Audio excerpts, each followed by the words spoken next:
Hello peoples.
Hey, hello everybody. Hello, Hello! friends. We're all like Hey. super We concentrating were on we were definitely ready for that, and we You're weren't like you're looking at definitely World Anvil and like all of our sheets paying and shit. attention to the Oh yeah. countdown and hmm Oh yeah. yeah. hmm We are very ready right now, Chad. Sounds like me. Sounds like I me. wasn't looking in the Oh my player's goodness. handbook for how much rations weighed or anything. Oh my god. Oh, you guys. Megan Guys. already chirping about wearing the toque. Look, Oh. these headphones sometimes hurt my ears, and this helps them not to hurt my ears. There you Oh. go. That's a good thing to do. I think it looks great, It is- honestly. So it is why be not cold judgy, here. girl? What's up with the judge? Yeah, why would anybody want to chirp woof like that?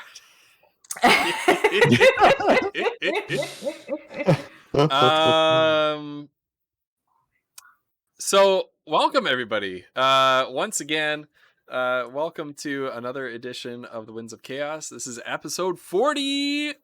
We made it for 40 episodes. We made it to 40. We made it to That's 40. Only one almost party to wipe. 50. That's almost it's Yeah. only 12 weeks from a full year, dude. You guys. So as That's always, amazing. we've got the incredible Cauliflumps, we've got the incomparable Flutterdye with us. Woof is here too.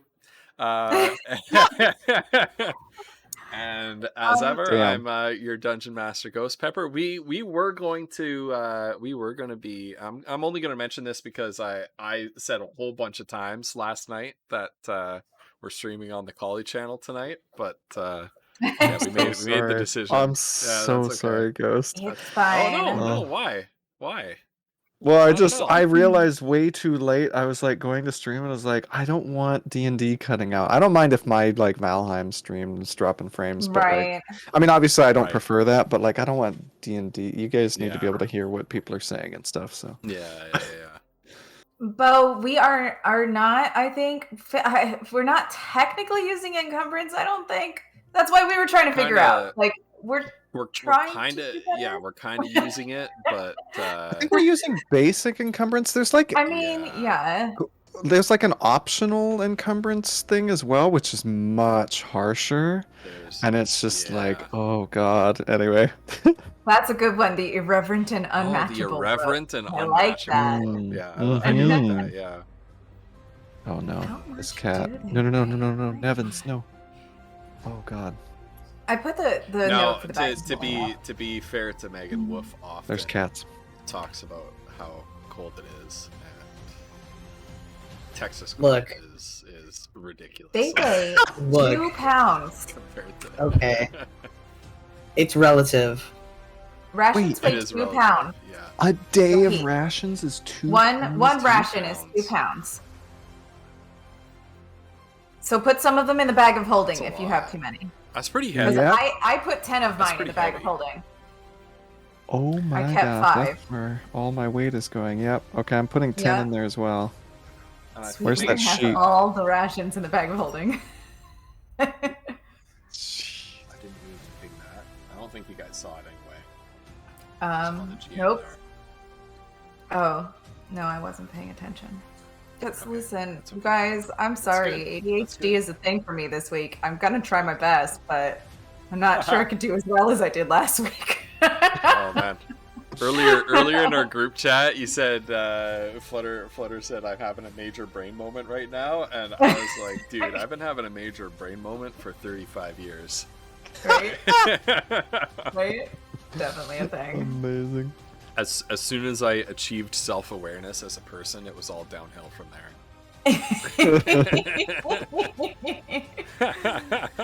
Oh my god. Well, oh my goodness. So yeah, we've got another wonderful session of the Winds of Chaos coming up here. I'm so excited for this. I have a whole bunch of stuff planned. I have no idea which direction you guys are going to veer in. It's a much less it's a much less kind of linear plan. for the past few weeks than I've generally made in this campaign, and I've realized how scary that is to try to plan non-linearly and be like, "Hey, you tell me where you guys want to go," and so I've got That's like, why you know, if they go Yeah. here, I've got this planned. If they go here, I've got this planned. If they go here, I've got this planned. It's like, oh, Well, But you we also realize. like, make a left turn, and we don't go any of those places. Well, yeah. Well, and- you and realize some- and it's like. sometimes- Oh, go ahead. sometimes you know, the players say, I think this is gonna happen, so this is what I'm going to do, and I'm like, I don't have anything planned for that at all. Let's hope it wasn't us assuming Yeah. that more slavers were coming last time. Oh god. Oh my Who gosh. do we have in chat? We got Shiraz, we got Squanchy, we got Bo, of course, we got Megan.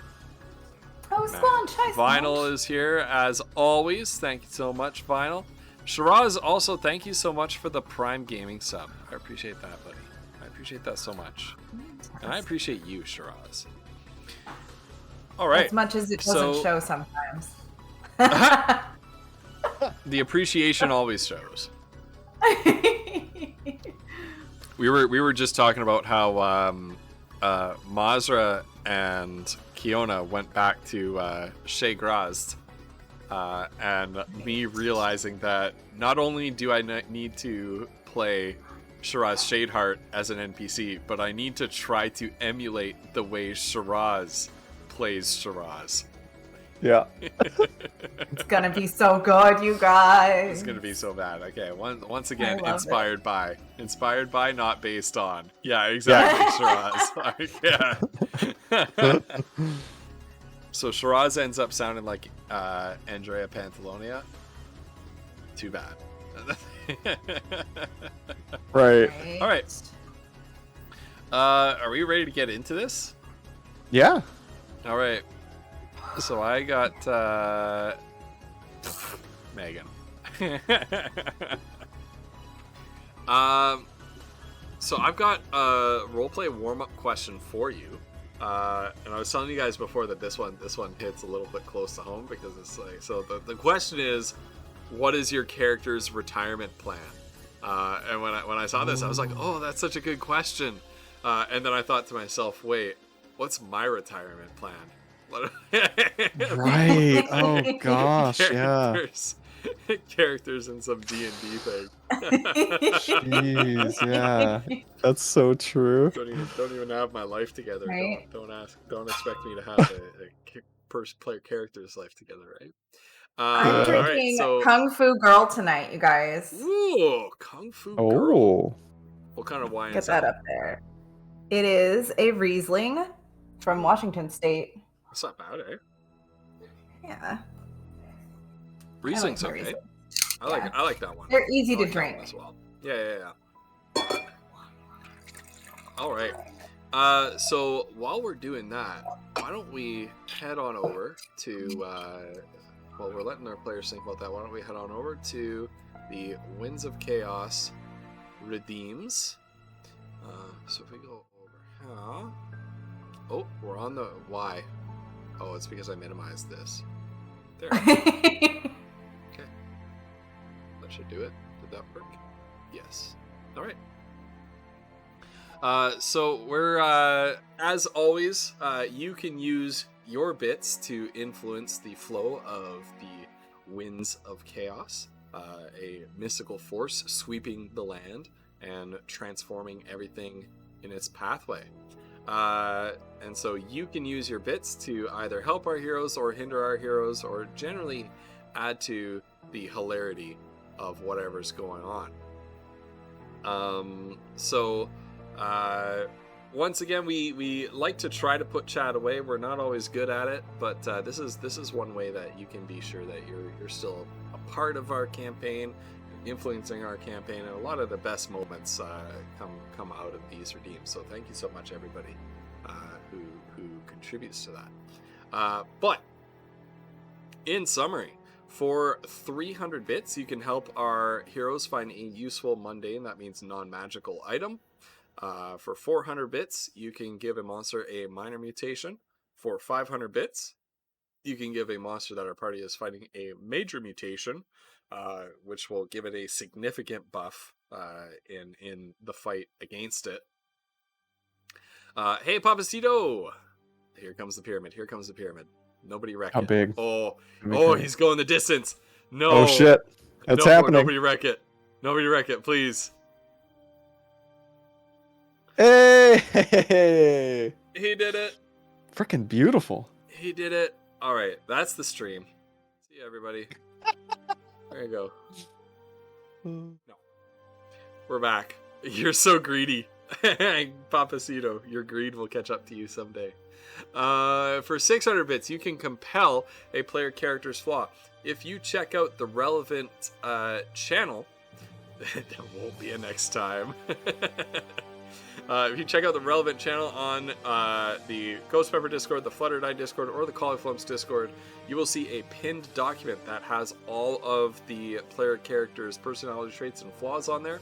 You can compel a player character to act upon one of those flaws at the next opportune moment with your 600 bits, just to make things a little bit messy for our heroes. 700 bits grants inspiration to one player character. That's an extra reroll of a d20 for an attack, a skill check, or a saving throw. Helps our heroes get out of some sticky situations and do some pretty cool stuff as well that might not succeed the first time around. Finally, for 800 bits, the community favorite, make Fluttered Eye roll on the Wild Magic Surge table. Fluttered Eye's character Kiona is a Wild Magic Sorcerer. There's the bopper right there. Oh my goodness. Bow right away. Oh, Right oh away, no. Bow. Oh dear. Oh god. Cheers, Goodness. my friend.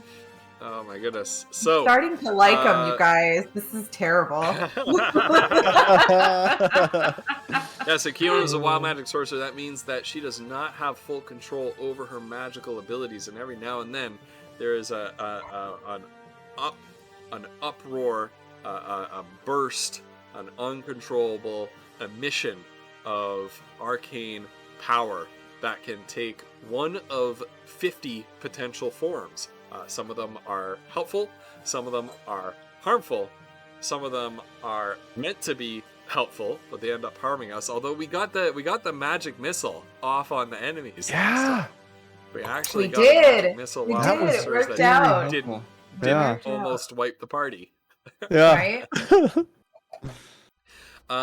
And as one final item, subscribers to the DM's channel, that's this channel right here, can create a custom NPC or magic item of appropriate level.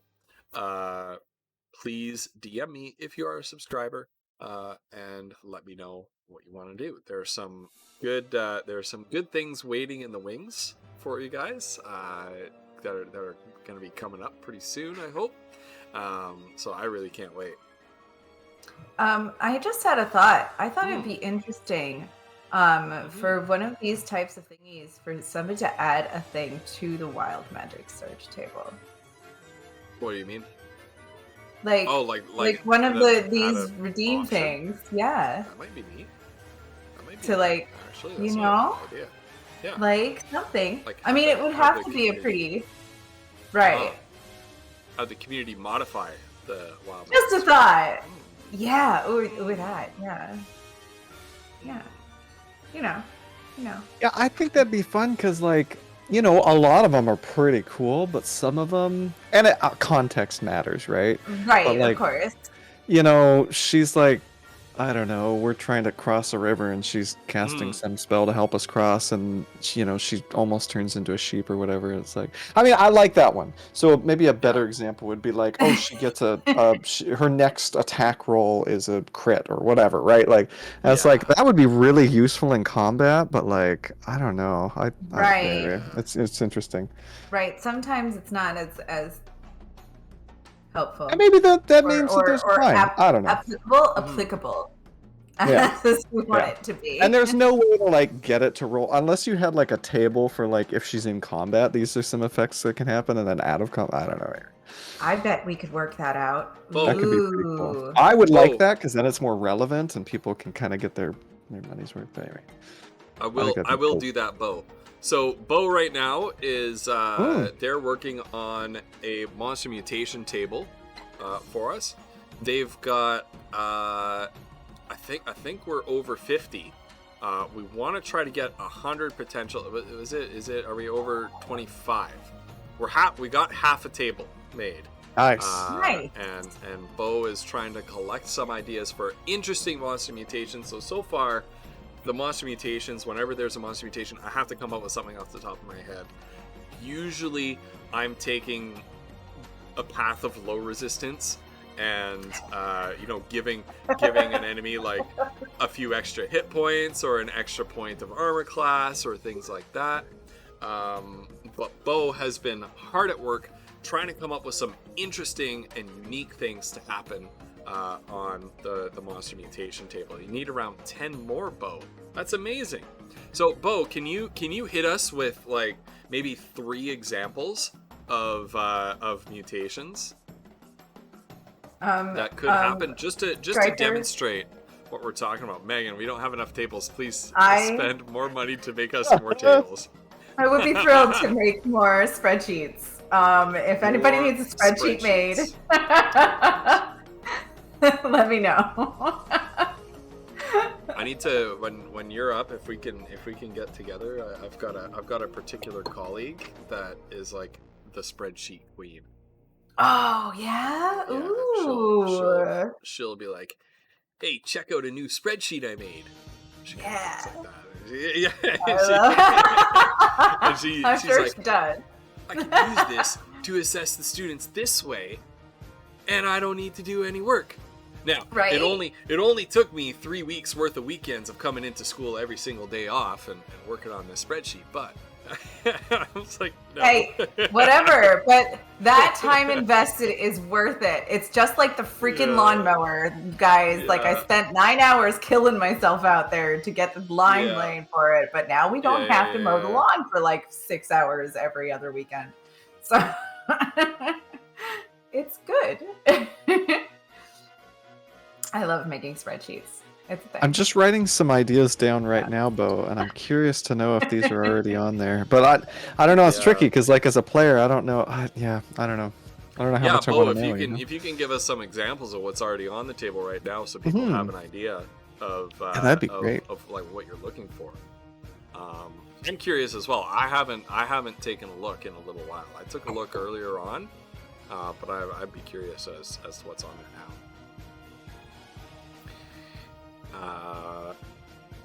Oh my goodness, yeah.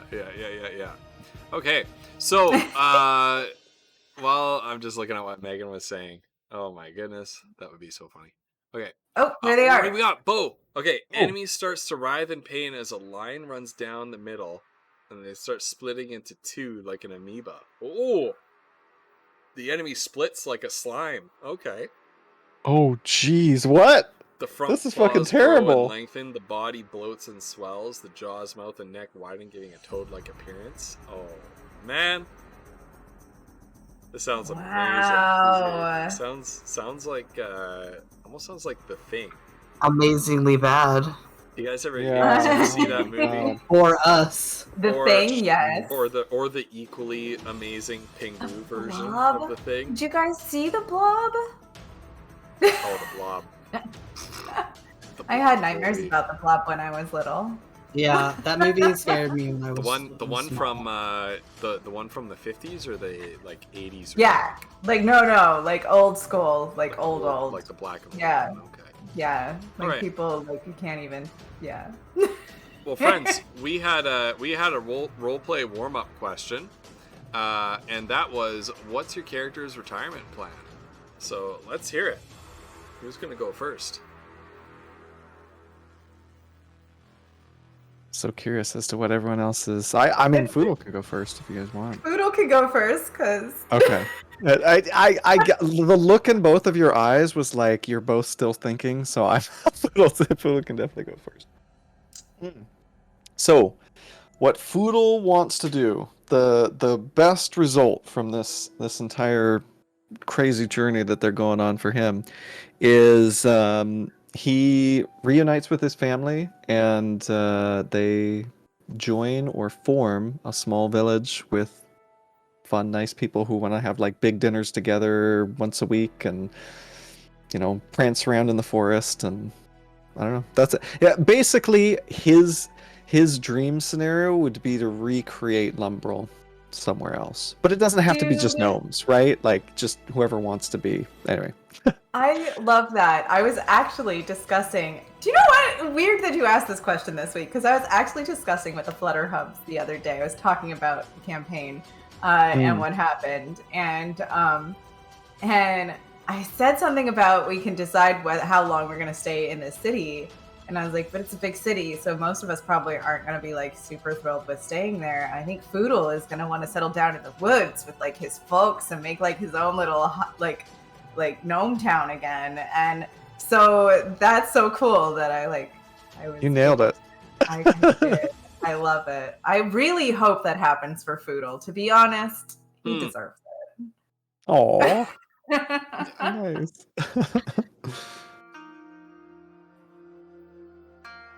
I don't think Kiona has a retirement plan. She might have at one point in time, but she's definitely a lost soul right now. I think she pretty much figured she's gonna die because of either their battle idiocy or her wild magic is gonna kill her, because she doesn't know. It killed everybody around her. Well, I mean, battle idiocy. That's how we do. I love that term. Yeah. Goodness. So she's kind of going into this with the thought that she's not surviving this campaign. No, she doesn't really think she's gonna get through this, because and she just doesn't. Yeah, she doesn't see a future really. She just sees the next step right now. Gotcha. Woof. What's Mazur's retirement plan? It's complicated now. I don't necessarily think she has one either, but I think that previously it was just have enough money to not be poor, because I don't think she would ever be idle, because that's boring. But I think at this point though, like, I don't think she would consider retiring until she like takes care of everything that she's set her mind to take care of.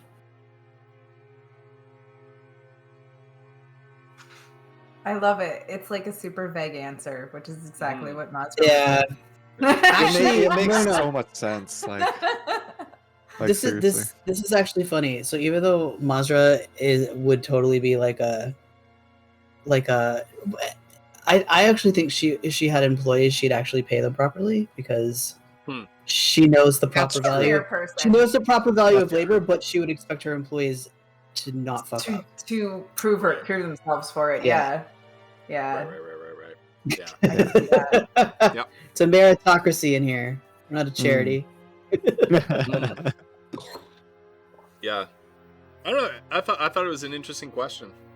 Mm-hmm. Because in my personal observation, like it's hard to think about your future when you're untethered in the presence, and that's certainly kind of one of the central internal conflicts of our story as it's emerged here is that right. We're all tossed to the wind. Well, yeah. And with that, let's see what our windbags of chaos do, being tossed to the wind right now. All right. So last time we met together, you guys went to check out a warehouse somewhere in Lysantia on the riverside, that a hot tip made it back to you that they might be trafficking slaves for this slave ring through this warehouse. You arrived. You found some of the nefarious individuals in operation of this warehouse engaged in an argument with one another about some sort of side deal. You were thinking of a plan on how to exactly approach this situation of infiltrating the warehouse, subduing the guards, finding out, interrogating them, finding out what exactly was going on here, when a group of ramshackle gnomes carrying muskets jumped in and started attacking. So you came to the aid of the gnomes. You succeeded in subduing or killing most of the bandits inside of the warehouse. A couple of them made it out and escaped. You discovered that one of them was indeed Foodle's aunt Lorilla. So reunited with your aunt, you learned precious little information about the fate of the rest of the Lumbril gnomes who were outside of Lumbril on the day of the attack. But you learned some things. And then, well, why don't I let you guys kind of talk about what you planned to do at this point, because you made a decision to split the party. So why don't I let you guys talk about what your intentions were in doing that? And why don't we start with Team Mazra and Kiona? We have a wagon with dead people in it, and we're on our way. Actually, I think Kiona thinks they're going to the bakery, because she doesn't know about the dude guy, Shea Grass, proprietor's capability to talk to the dead. So she thinks they're just going to the bakery to ask Findlebeak to take care of the dead bodies for them. You think Findlebeak's a cleaner? Yes, at this point, yes. It's like, no worry, Miss Kiona. I've got some bags of lime in the back. I'll just sprinkle some of that all over the floor. That Come on, wash right out. It's like medieval times. Mrs. Lovett's meat pies is the way to go here. Clearly.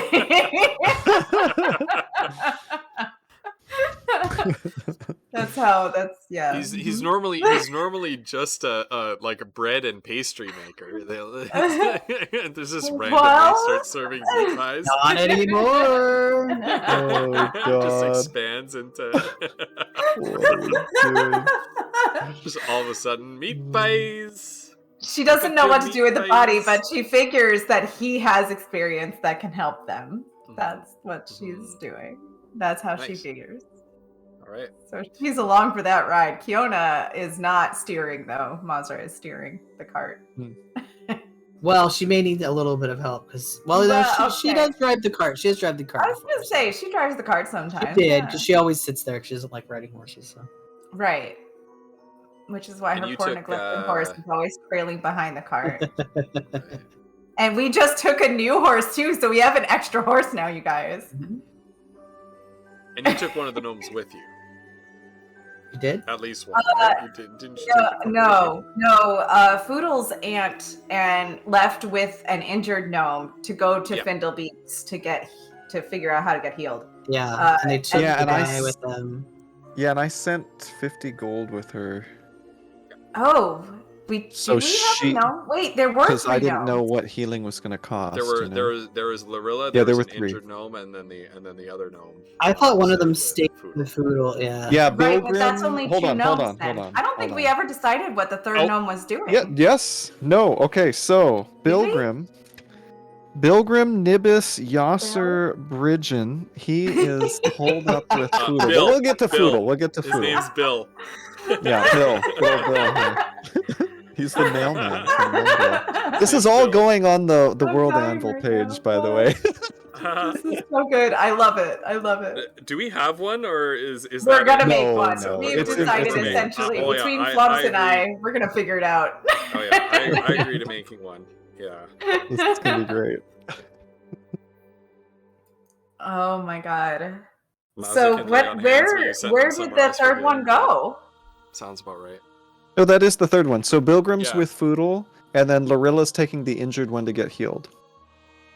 Lorilla's a gnome. But there's 3 gnomes. Oh, yeah, that's right. So that's right. Oh, okay. That's where all 3 of them are. Right. We don't have one. Yep. Nope. That's all of them. Mm-hmm. All right. And so, yeah, that brings us to what is Team Foodle doing? Foodle and Bill. So Foodle is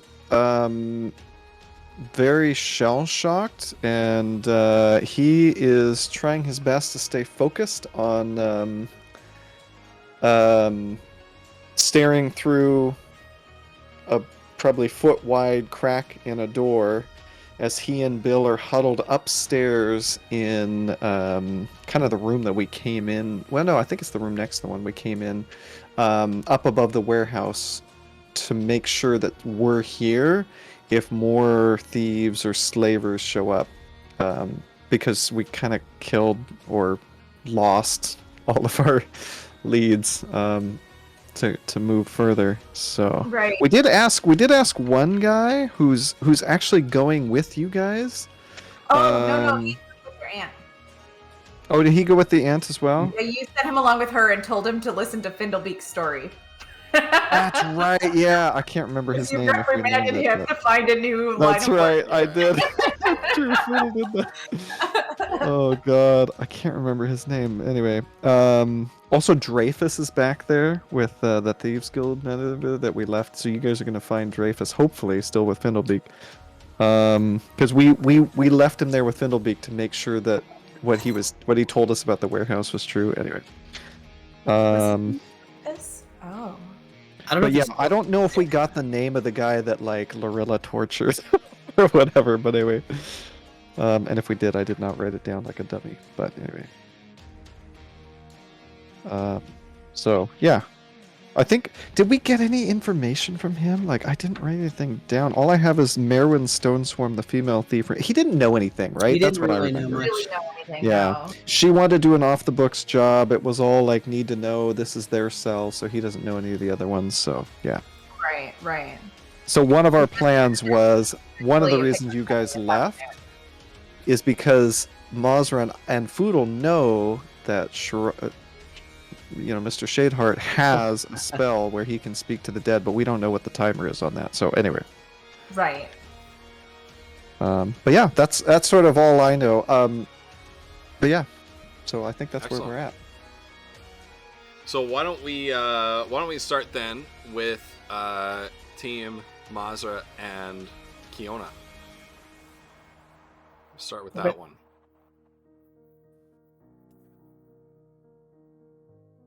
Okay. So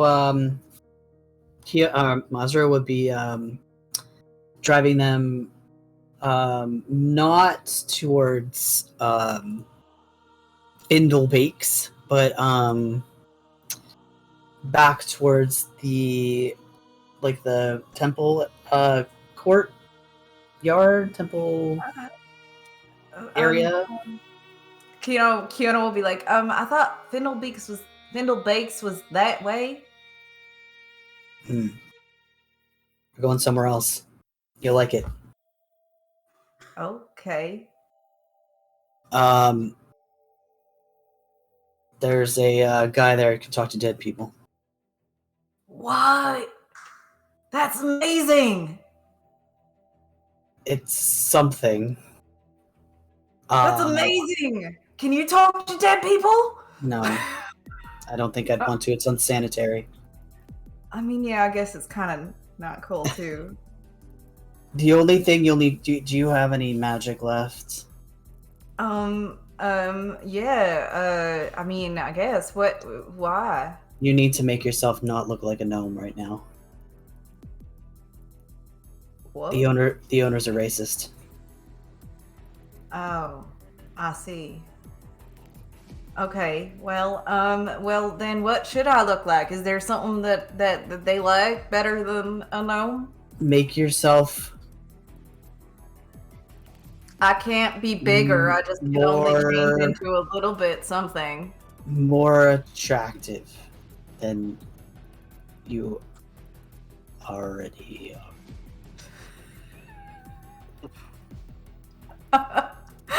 Kyona's just gonna kind of look at Vanessa like, what?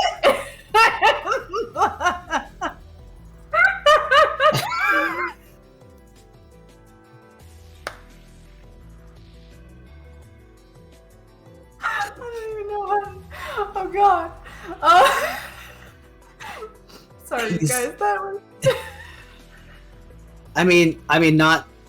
I mean, you're already, you know, but he seems to have a thing for,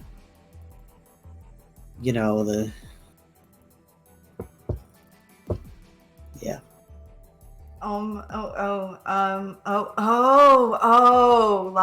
Like that. Oh, okay. Okay. Like, you know, those people that don't look real because they, you know, they're like too perfect looking. Right. Okay. I think I understand what you're saying. But if not a gnome, then what? Anything else, I think. Oh, okay, because that's really all I was asking.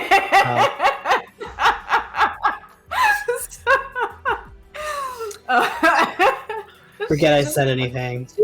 She's not laughing. She just like.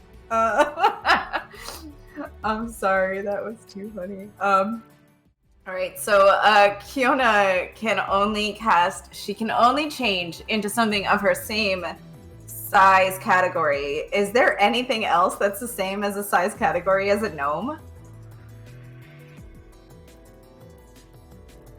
What are gnomes? They're small, right? Probably a halfling or Are gnomes in the small size category? Yeah, because halflings are tiny, right? Hold on. No. Halflings are they? small as well. Oh, are they? Oh, okay. Because tiny would be like a mouse or something, right? So Oh shit. Hold on. goblins, different types of fae.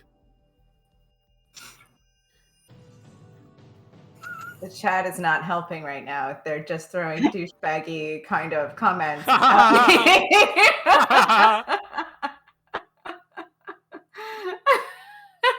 Thanks, guys.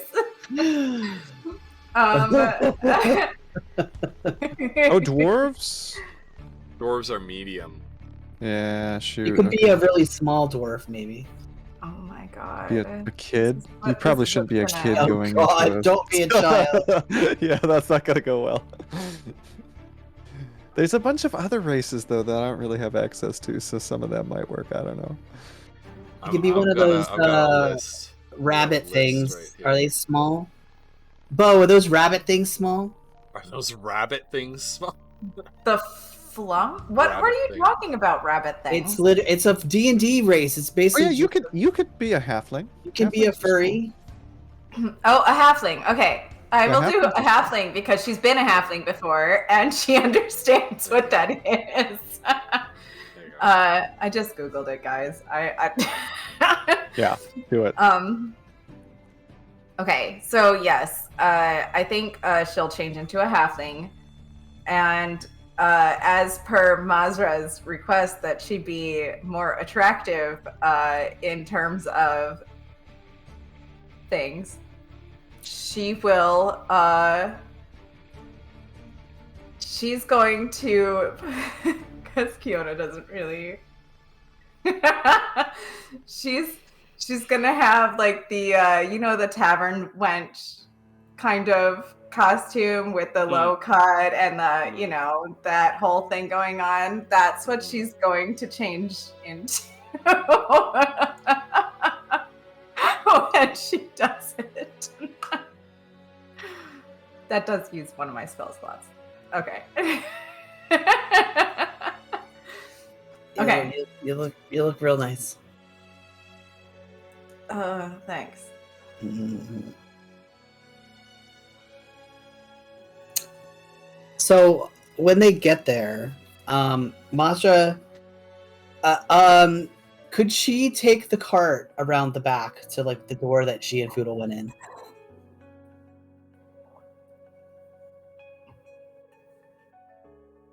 I'm sorry? Could she take their cart Yeah. to the back door where she and Yeah. Foodle went last time? Yeah. You can She take will- you can take your cart wherever you want. Okay. You can take it. She'll do that. Yeah. Excellent. Okay, so yeah, the cart's at the back door. Okay. The back door, unlike last time, is pretty firmly shut. Can I pick the lock? Knock on the door. Like, Okay, knock, knock, you knock. could pick the lock. You could.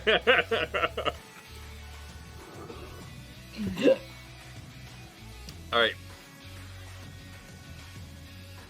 So you knock on the door, and after a moment, the door swings open, and there's a fatigued and harried-looking half-elf woman, in basically like a chef's costume. Her hair is like just everywhere, sweat matted and tangled, and she's looking around and she's like, "What do you want? We're in the middle of dinner service right now."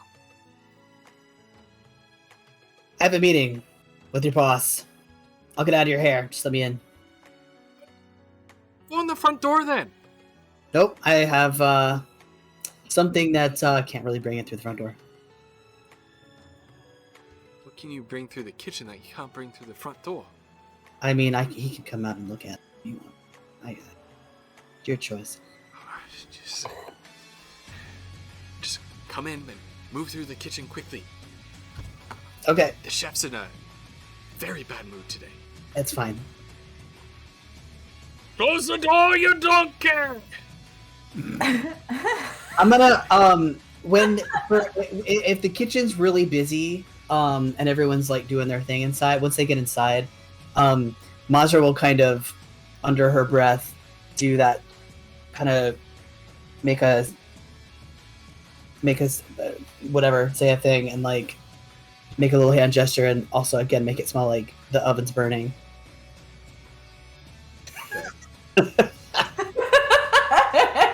Every time you walk into this place, now you have to do that.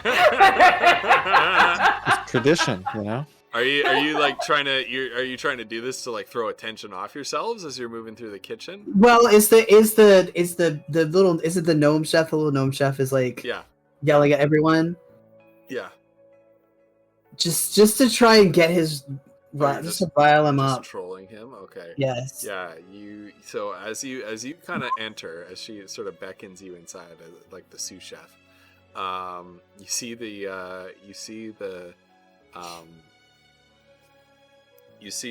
gnomish head chef standing, and he's up on a step stool. He's up on like a little step ladder in front of a very chastened and downcast looking woman with dark hair, and she's just looking down like this, and he's got two halves of a roll of bread, a loaf of bread, and he's got them on either side of her head, and he's like, "Tell me what you are!" And she says, "An idiot baguette chef." And then and then he seems to smell this. He seems to detect the smell, and he turns around. He goes, "It's burning! What are you doing? You'll never work in this city again!" And he just becomes, all a titter with commotion and with outrage and anger, and he's screaming at his staff, and you're able to basically maneuver past behind him. He doesn't even pay any attention to you as he's berating his staff. Given that Kiona's probably keeping pretty close to Mazra to get through this mess, and she probably heard her do the spell under her breath, Kiona will giggle. As they're running through the kitchen.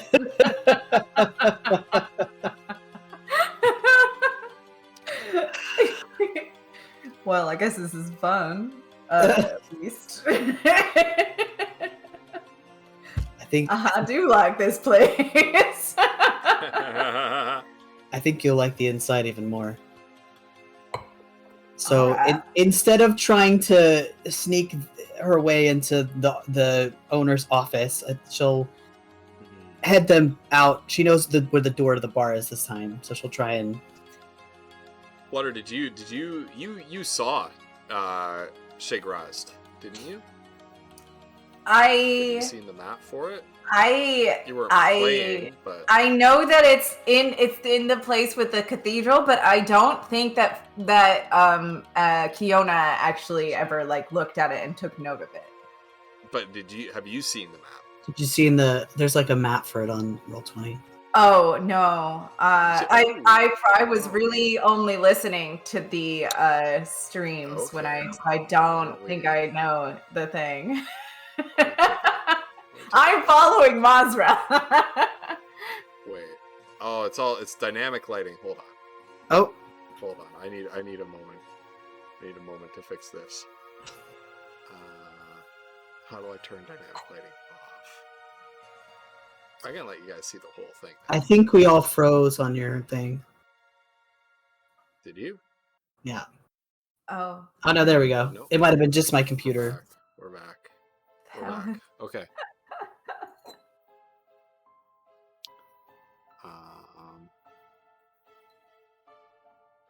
Can you see? Yeah, you guys can see the whole thing. Here we go. Here we go, chat. So there's Shea Grass in all its glory. Oh. Yeah, so we came in the back, right. top right. Okay. Yeah. I think it might have been. I think it might have honestly been turning off dynamic lighting, because dynamic lighting is a massive resource hog. Roll20. So yeah, the kitchen's back here. There. Kitchen's back here. This is the office, Shiraz Shadeheart's office, and then you sort of exit out the kitchen here and into the bar area and the common room. All right. Yeah. So she'll look around and see if she can see either. When they go through the door, Kiona will just stop and be like jaw on the floor, like looking around at all of the opulence of this place. Yeah. And be like, and it's incredible. Like you have never been in a place this fancy, and there's like magical floating chandeliers. There's the barkeeper is some sort of like demon woman that you would have no idea. Like she's like, what the, like, are those wings real? Like she's got red horns and red feathered wings, and this is amazing. Yeah, there's some stuff in the basement too. What kind of stuff? I want to see it. Well, make a good impression on the owner, and I'm sure he'd let you see it. All right, then. Right, yeah, and you see Shiraz with Tisiphone at the bar, kind of chatting with customers. Shiraz is kind of making a show of serving drinks, but he's more like just he's got sort of a group of friends around him, and he's kind of refilling their drinks and kind of lounging and chatting with them. So before they get over near him, she's gonna stop and kind of like lean over so she can like whisper to Kiona and be like, "Look, last time we were here, I think we kind of pissed him off a little bit. So you need to do your talking, because I think you're better at that than like me and Foodle are. So okay. She was just checking out the bartender. Okay.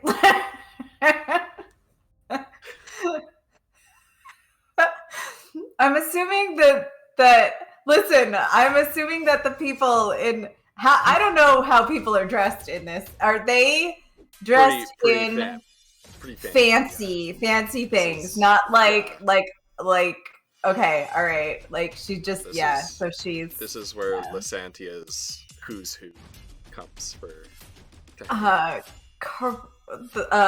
listen, Kiona's charisma is 16, so I'm pretty sure.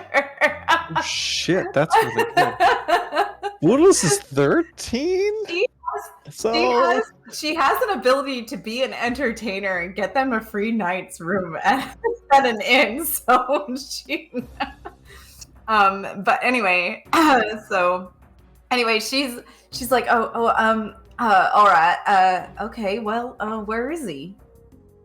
So she'll point him out, and I don't think she's made an effort to lead them out of the bar area around to the front where the seats are. I think she's just like keeping them in the tile area. So she'll kind of lead them around the little shelves here, and it's it was that guy right there. And they don't. Neither Tisiphone nor Shiraz Shadeheart appears to pay you any notice. They don't seem to notice you coming up behind. But a couple of Shiraz's companions kind of look up at you curiously as you walk around, and Shiraz takes note of this, and he turns around and sees you. Oh, Mazra, you're back. Hi. He's human, right? Is he human? Yes. Okay. He is human. He has sort of like a grayish purple hair and beard, well trimmed, well put together. Silver fox, I assume. Yeah, he definitely has like this silver fox look about him. And who's your friend? This is Kiona. She is one of our companions. Kiona. Hi. And he takes your hand and bows elegantly and kisses the back of your hand.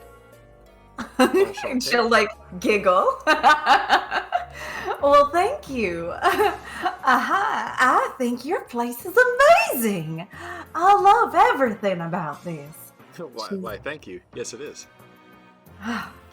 So and long. then Shiraz looks at Mazra and says, "That damn gnome isn't with you, is he?" No, he is not with us. Good. And to what do I owe the pleasure of your visit this evening? We ran into a little bit of trouble just previously, and we have a time-sensitive problem that my friend Mazra here tells me that you could help us with. What sort of problem is that? Kiona will like glance around a little bit, and she'll be like, "Well, I think maybe it's better discussed in a more private setting." And she'll kind of like she'll play like coy and like bite her lip a little bit and like be like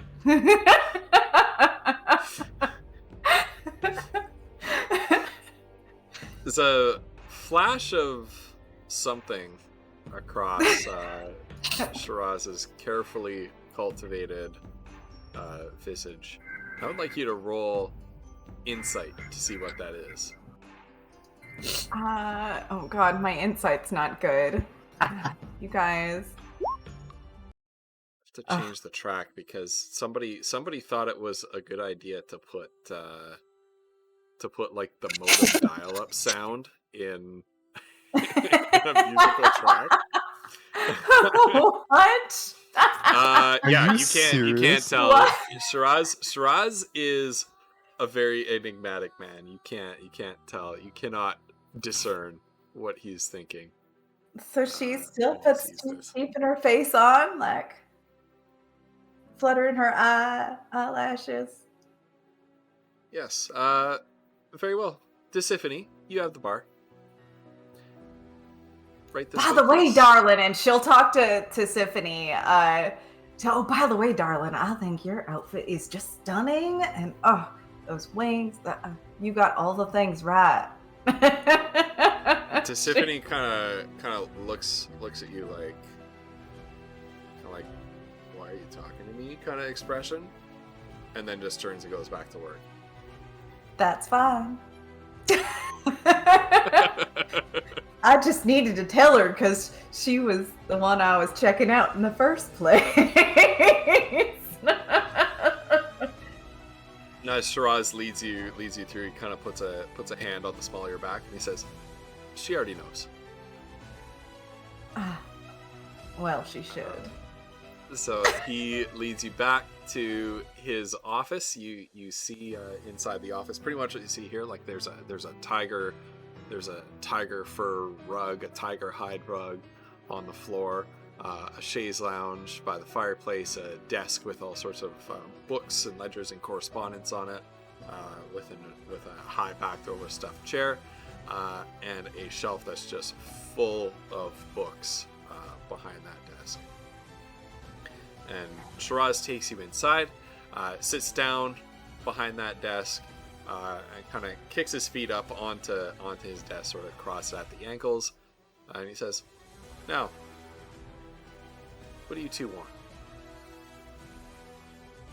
Well, I'm afraid that what I might have indicated back there is not exactly what I want, although I might be interested in that in the future. I'm going to tell you that right now.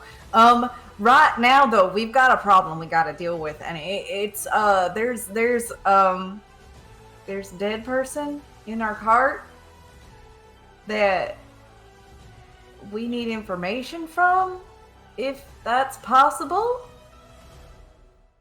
And I mean, you did that for them, so maybe you could help us out with that.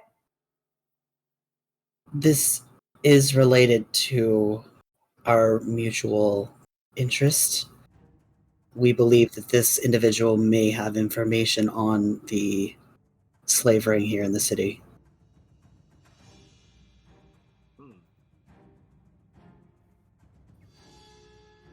What's in it for me, though?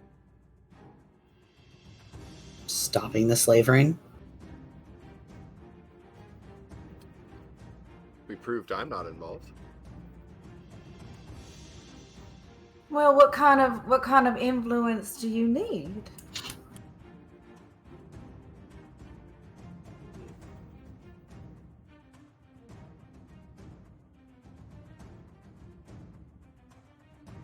After this is over,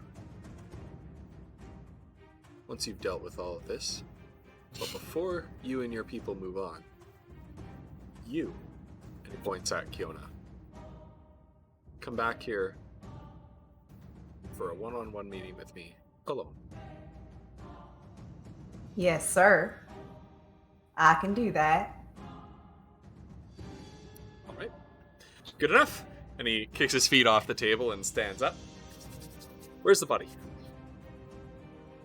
It's in a cart behind your kitchen. All right. Well, bring it into the kitchen. I'm not sure your chef is gonna like that much. He seemed pretty stodgy little dude. I'll talk to him.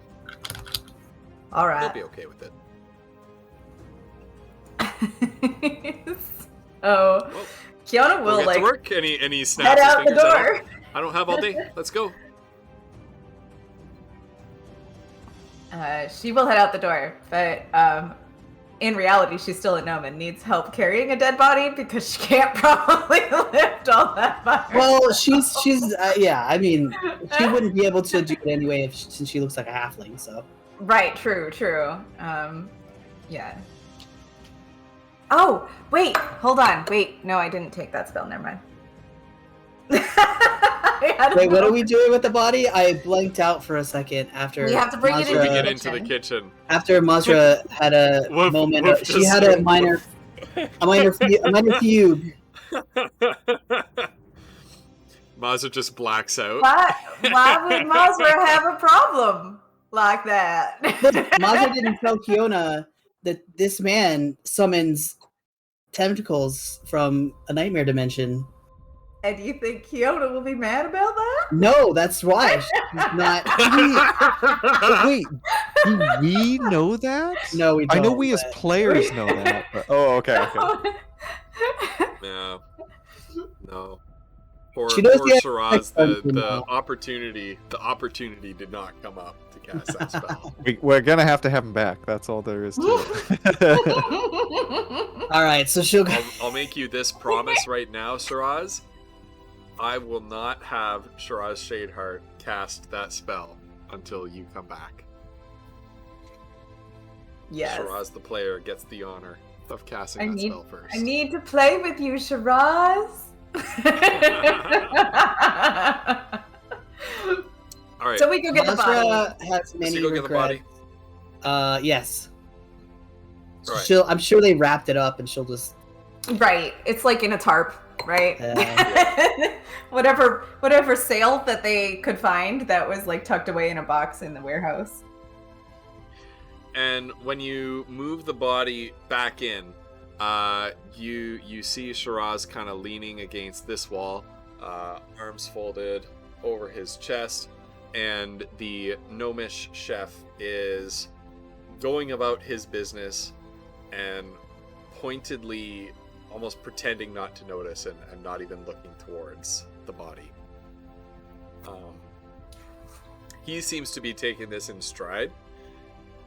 His under chefs are also frantically going about their work, even more frantically now than they were before, and their faces are absolutely drained of color. Like, what the hell is going on here? Whereas the head chef appears somewhat miffed and annoyed by the inconvenience of all this while he's trying to work, but is I'm just seeing if Kyoto notices that. Yeah, roll insight. I roll perception. Yeah, you gotta roll insight for that. Is that really insight? Yeah. Come on. Insight is reading another character's God emotions. damn it. Yeah. But I'm just reading the room. Whatever. Natural 20. Fuck you. Okay.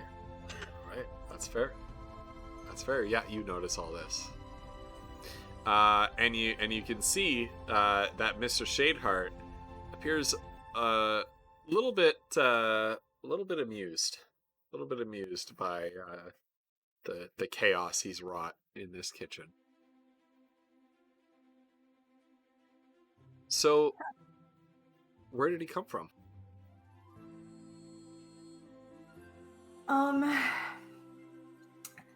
It was they were in a warehouse by the dock, and they were making a dude that didn't think he wanted to go with their plan, work with their plan, and threatening him. And so this is the person that I think is supposed to be in charge of the group that was at the dock. So we might get some questions answered from that person, except she says that way more eloquently than I did just now. Flump's getting used to streaming with cats hanging Clicks around. all of the buttons on my keyboard. I think everything's okay, but good thing I'm not streaming. Oh my god. Thank you, Ghost. Wolf is just here like Welcome to my world. Actually, there is a thing you can do. So what I do is I have a towel folded up on the desk, and usually the cats will go and lay on the towel rather than lay on it. Mm-hmm. Or box. Yeah, or a box. No guarantees, but it's worth a try. Is the cat? A box with a towel is perfect. Look, staring down at me from up on top of these shelves here. I love it. We can't see that. See it. Oh, man. You looked like you were worried that it was gonna pounce. It was going to jump on you. Yeah. I mean, he might. I don't think he's that kind of, but yeah, who knows? So to be clear, out of character here, like who is this person? Oh, they have. Hold on, I wrote it down. Merwin Stonesworn. Right. It was the redhead in the fight. The leader. She was the of female. She was a Okay. female thief. So she was a she's ringleader. the- She had red hair. She's the ringleader. Okay. Yeah, she wanted to do an off Alright. the books job, and she was trying to convince somebody else. All right. Anyway. Now Right. what does this spell? Speak with dead. How do I Live cast without this? you? Oh, you know what? How do I leave? Don't even. I'm sorry, you did that. Don't even. I couldn't help here's what myself. I can do. Speak with dead. There it is. We get 5 questions. I hope So you've thought there's about the, questions, Mazra. 'Cause My understanding, and just so you players know, my understanding is that only the person who casts the spell can ask the yeah. questions. Question, So you right. need to Yes. give Shiraz some questions. Yes. Why are you guys frozen on my? click on our screen. There you go. You gotta occasionally click on us so that we don't. So it keeps us active. Never used to be like that. I had it set to not be like that. Oh well.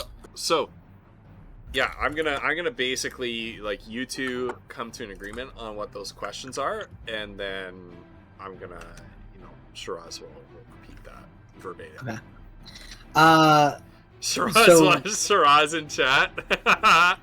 No, Shiraz. I have what was the off the books job you were doing? And then who was your contact / ringleader? But assuming that it's not the guild, the Thieves Guild. So, I have an out of character question. Does this spell make them speak truth to us? It just makes them answer the question. It says it in Right? the spell's description. They do not need to tell you the truth. Okay, They all right. So it's lie. just them resurrected, so they can do what their personality does. Okay, cool. Yeah, so Thank you. answers are usually brief, cryptic, or repetitive, and the corpse is under no compulsion to offer a truthful answer if you are hostile to it or it recognizes you as an enemy. Oh, okay. Well, okay.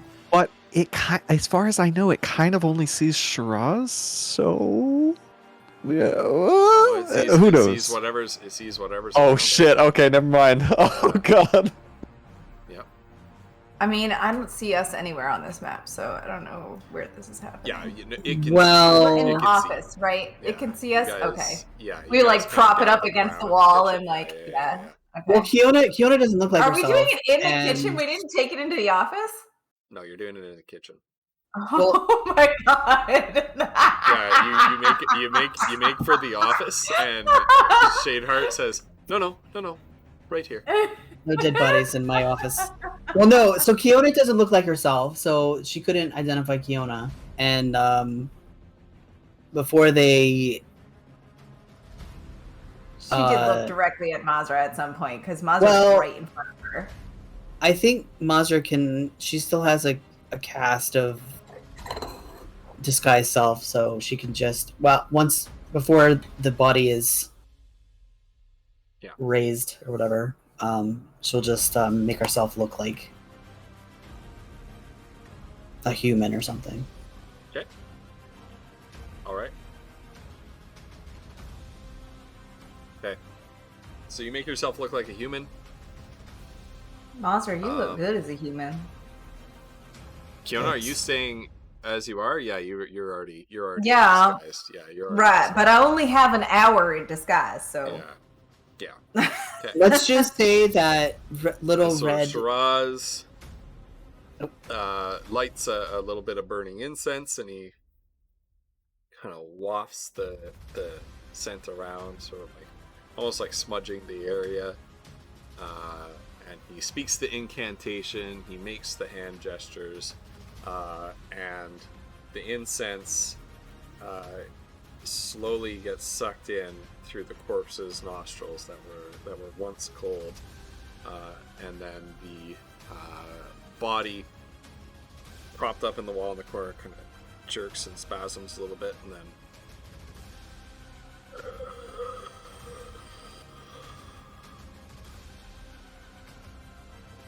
Wow.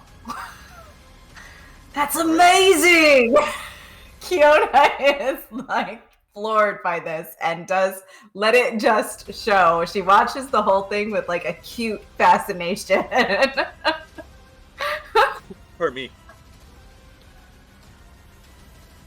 What do you want to ask it? She'll look at Mazra. So one of the questions was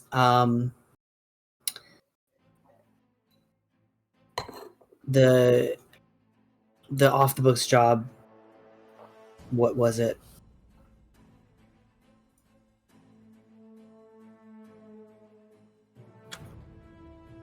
Slaves.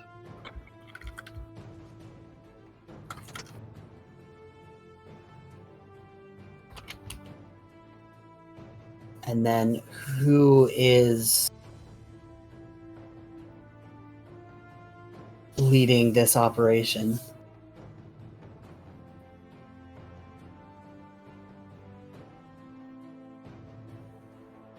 So.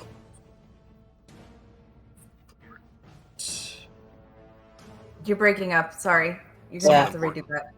Someone I need to do this with the mic, I think. Sorry. Someone important.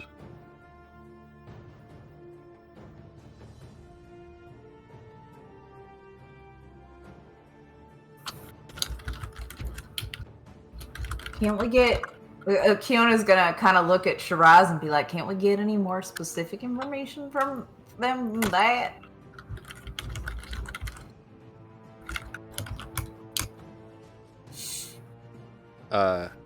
No. This spell only deals with very basic questions. Oh, alright. Where exactly do you meet them?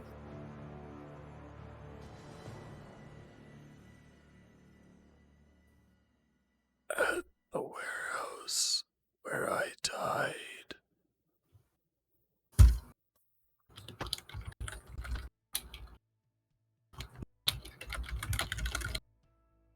Kiona will look at Mazra and she'll be like, do you think you have an idea of who it might be? Because maybe if you just ask directly who it is, if you think that you know who it is, and you say the name of it, we'll get some kind of indication if it's not that person. Mm-hmm. But if you don't know who it is, that might not be a good idea. What was the name of the priestess? It was like Tanya or something?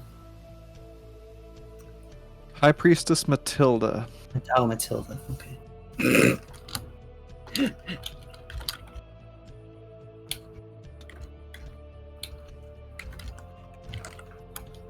Is that what you're asking? 3. So we have 2 more, right? Yeah, you have 2 more. Yes. Yeah, I'm recording the questions and answers. Okay, thank you. You're awesome. Thank you. Yeah, so she'll try that. Is it High Priestess Matilda? Shiraz relays the question. Of course, answers. No. One of her agents.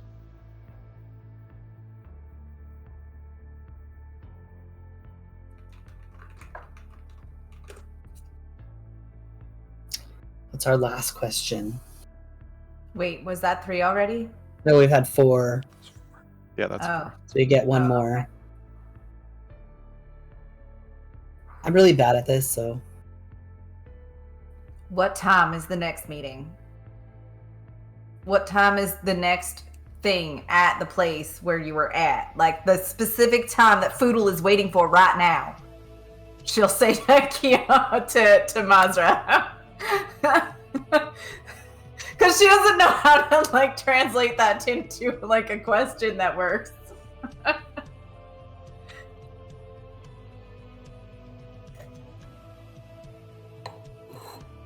How are you wording that question? Wording matters for this spell. Okay.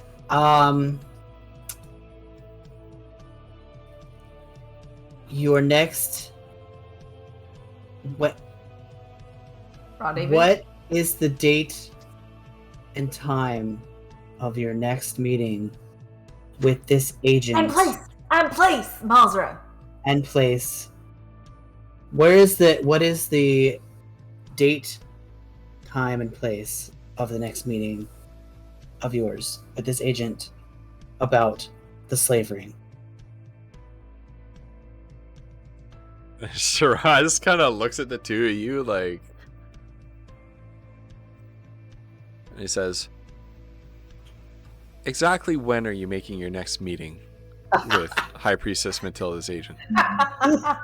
He kind of like looks at you like, you para amateur. and so Shiraz knows you my do not intelligence is not even need an insight roll to detect that. The corpse says, tonight, dusk, the warehouse. And the incense smoke sort of streams out of her mouth and nostrils, dissipates into the air, and her head slumps down once again as the spell ends. Fiona her jaw goes dropped again, and she's watching this whole thing. She's like, and she'll poke the corpse like its shoulder. She Kind of just goes. She'll look up at Shiraz and be like, "That's amazing." It's just a little trick I picked up. Well, that's a cool trick, I gotta say. Why, thank you. I have many more tricks I can show you when we meet I look later. forward to seeing them. Well, until then. And he takes your hand and once again kisses the back of your wrist and says, you must be busy. So am I. Until next time. Too bad. I'll be back. And he kind of looks at Mazra and flashes a big old grin. Says, till next time, Mazra. Sure. Roll an insight check. Okay. I always fail these, but that's okay. Where's my mouse? Yeah, Kiona, nothing. Nah, Kiona is taken with this place and this exactly... dude. She's totally like. All right, Mazra.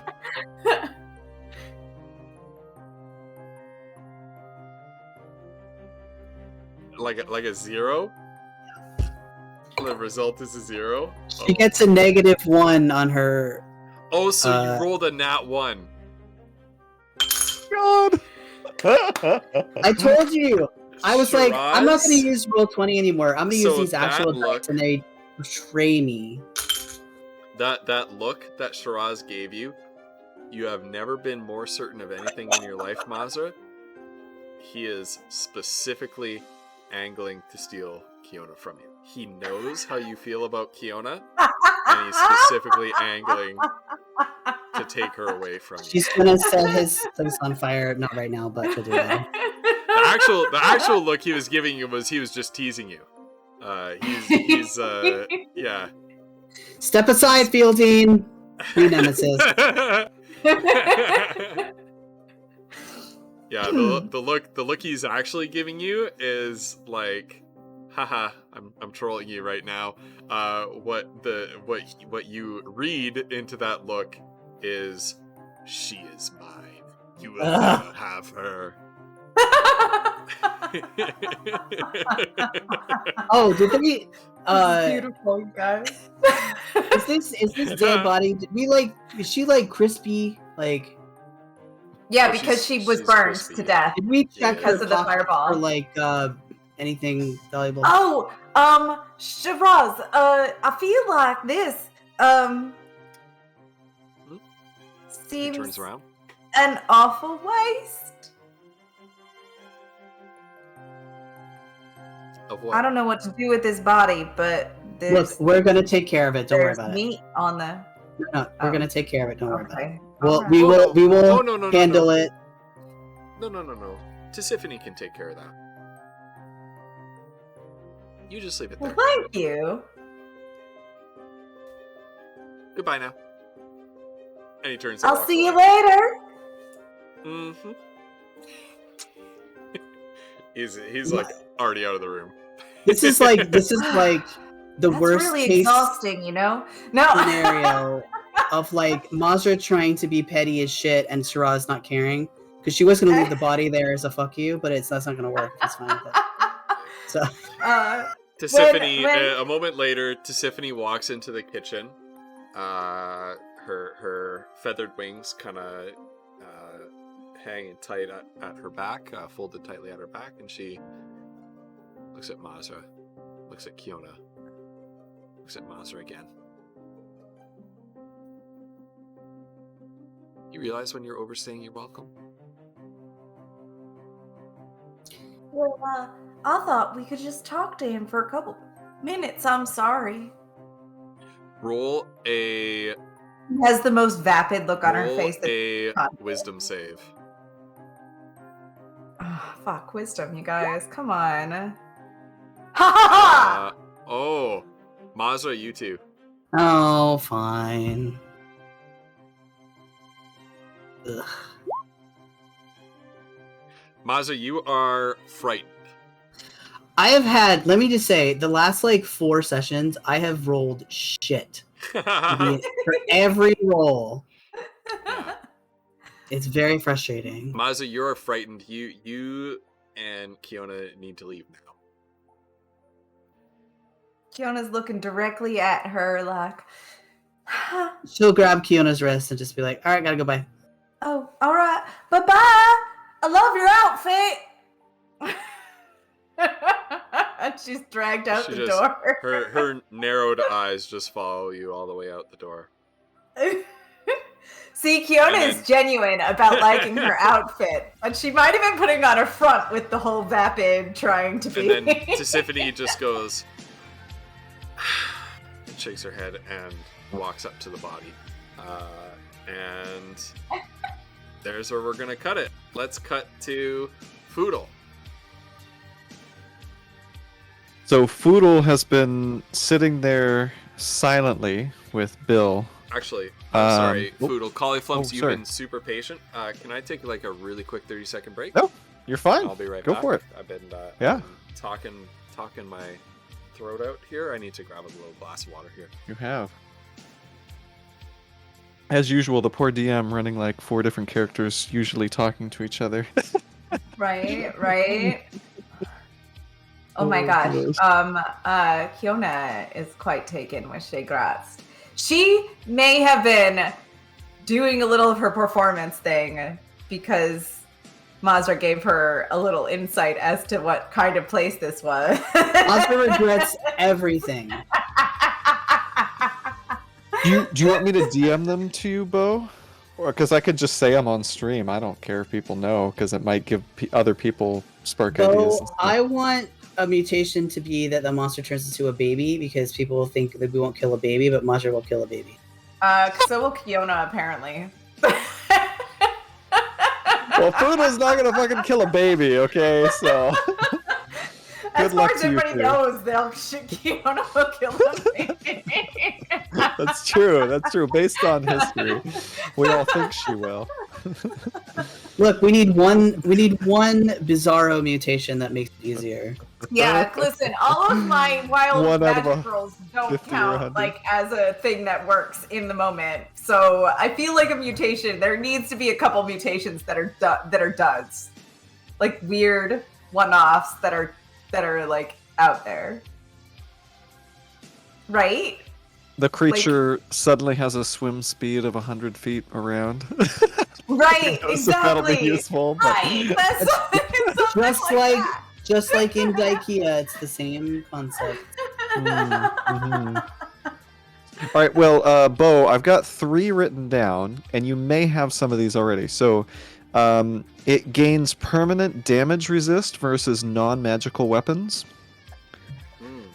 It gains damage immunity to all forms of damage, not like spell immunity, it might be polymorphed or whatever, but it gains damage immunity for 1d4 rounds.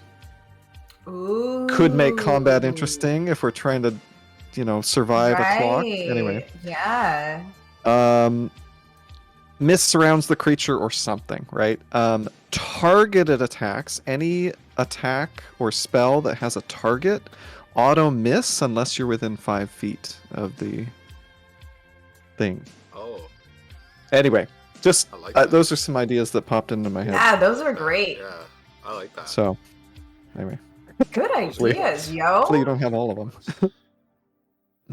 I'm very terrified of the damage immunity absolutely. for 1d4. I don't want any of them to happen, but sleep, right? Sleep is a thing. Right. That's not damage, right? So, exactly. it's not like... Right, Anyway. yeah. Yeah. Okay, cool. I'm glad they're helpful. Great. All right. So we're back to the warehouse with Foodle and Bill. So Foodle has we took a short rest, and so Foodle was patching himself up and bandaging, pulling an arrow out, and having Bill there maybe wrap some bandages around and staunch some flow and stuff like that. But for after that hour, Foodle summoned using minor illusion. He summoned a small wooden wind-up tinkered toy, a very small bird, and has been sitting there staring at it, and just silent tears have just been kind of rolling down his face for a little bit, and he sort of, I don't know, 20 minutes, he kind of shakes himself. Well, actually, how long does it last? I don't know, 10 minutes or however long that would even last. 1 minute? 1 minute. So maybe after a minute, yeah. He kind of shakes himself as it disappears, and he kind of wipes his face, a little embarrassed with Bill sitting there, and he says, okay, Bill, I've been thinking, I could maybe set a trap. If we're expecting some people to show up, do you think you'd be able to watch the door while I head down and set up this trap? I think that might be a good idea. Okay. All right. Thank you, Bill. Hey, Foodle. Yeah. What's on your mind?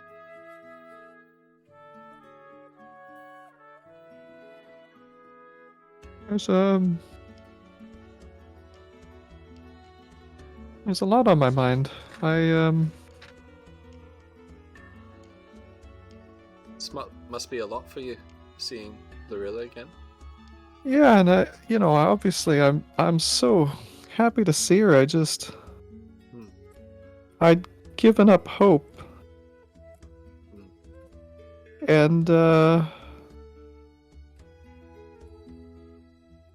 I feel like I shouldn't have, I never thought I'd see anyone from the village again.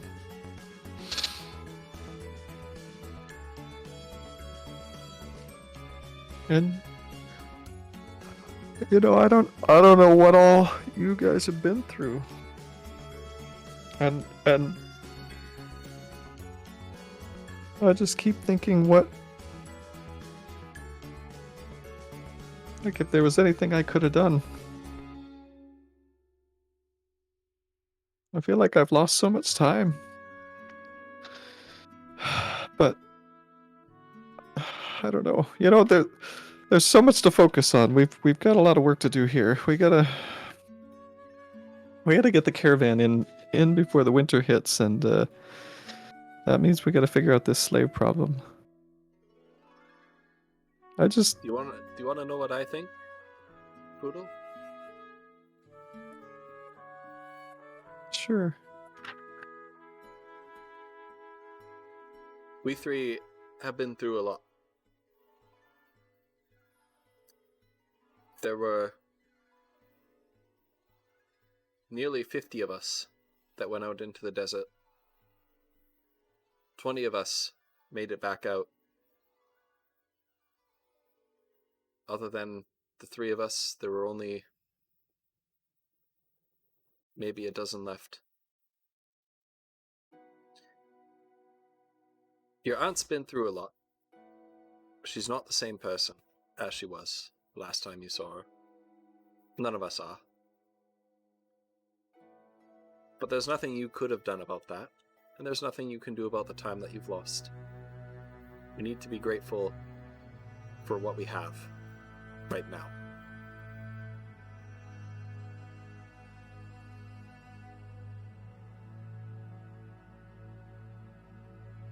Yeah, I think you're right. What we have right now is a job to do. Yeah. One that you've clearly shown you're capable of doing.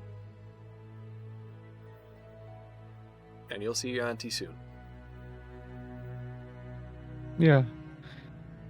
Yeah, she seems, like I always knew. Very capable. Okay, well, let's make her proud. Mm-hmm. So Foodle's gonna pull out a huge cord of after he sort of wipes his eyes and stuff, and he's gonna pull out a huge cord of rope that's that cool like loop thing that it does, and then it's wrapped around the middle, so there's sort of, I don't know, anyway, that's what I always imagined it. And he sort of unravels it, pulls it, does like each end together, and then takes one of the daggers and cuts the midpoint, because it only takes, they're 50 feet of hempen rope, and the snare only requires 25. So he's going to tuck the other half back in, and he's going to walk down. Oh goodness, where do I put this? He's going to walk down toward the kind of the dock section. He's going to come down the ladder, and gosh, I've been trying to decide, am I going to put it on the ladder, or am I going to put it like, I don't know, around here somewhere? Oh God, I don't know. I think he's going to put it right here in the space that he's standing in. So he's going to take, so somatic and material. Is somatic just hand movements? Yeah, that's verbal hand would be motions. okay. Yeah. So he's going to lay the rope down in sort of a circle, sort of the end of it, and then he's going to bring the other end up. Of course, he's not that tall. He's like 3.5 feet. He's going to bring it up as high as he can, and then start tying a very intricate looking knot. And after a few seconds, well, after a minute, the knot starts hanging there and starts floating up and up and up, and the rope mostly disappears, becomes almost invisible. And so Foodle's then gonna stand back, admire his handiwork. And post the spell in the chat. Oh yes, of course. Here we go. Just so I know what that looks like. Yes, that way we all have it. Okay, there we go. And the stream camera window wasn't updating properly, but I see it's working now. Okay, so chat should be able to see that as well.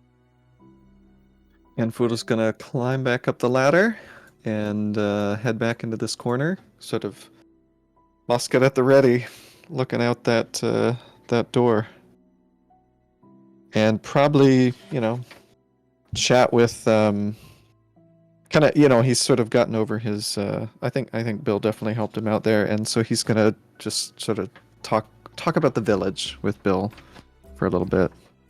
Some fond memories of Lumbrel. Maybe some funny mail that Bill delivered. Sure. Yep.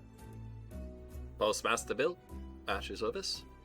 My God, that name that the freaking NPC generator spat out. I can't wait. It's all going in World Anvil. I wrote it down specifically. I'm so glad.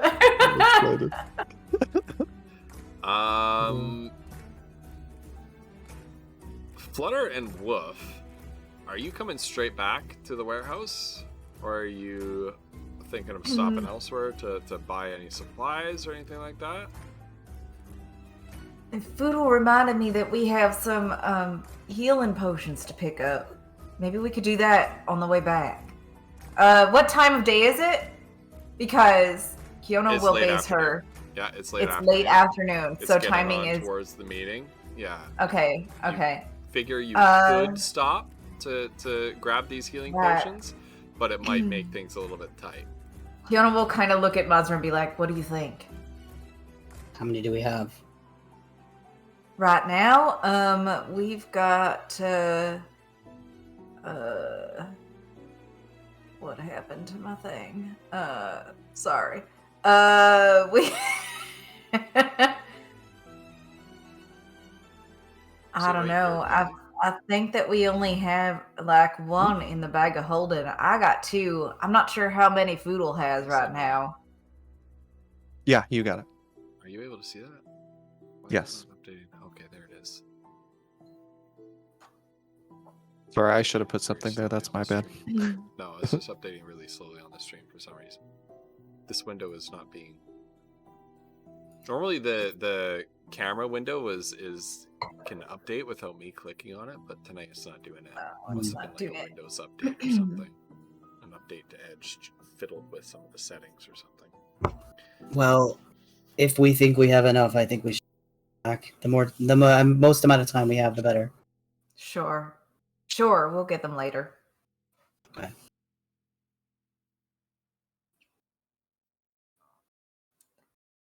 Okay, so you guys are heading straight back. I would like each of you to roll a dexterity saving throw.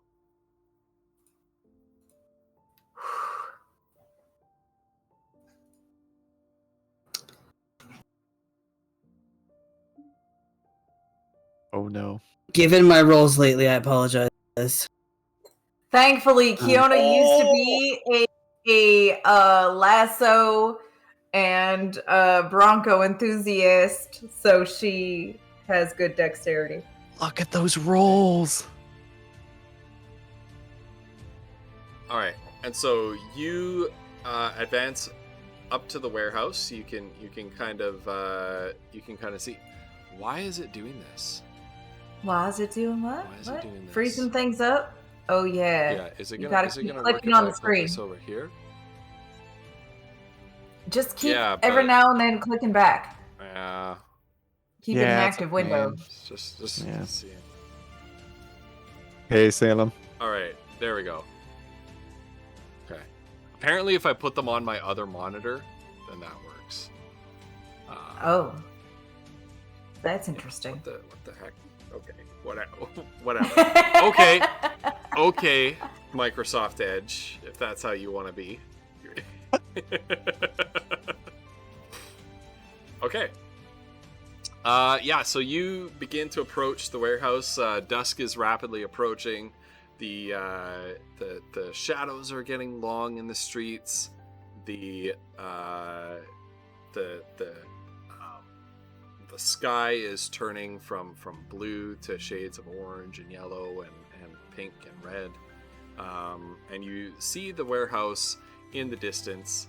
A little bit of char on the rooftop from where the fireball may have scorched a few things. But you don't yet see any sign of anyone else sort of coming up to the warehouse. Well, you don't know if this person would be sneaking inside or not.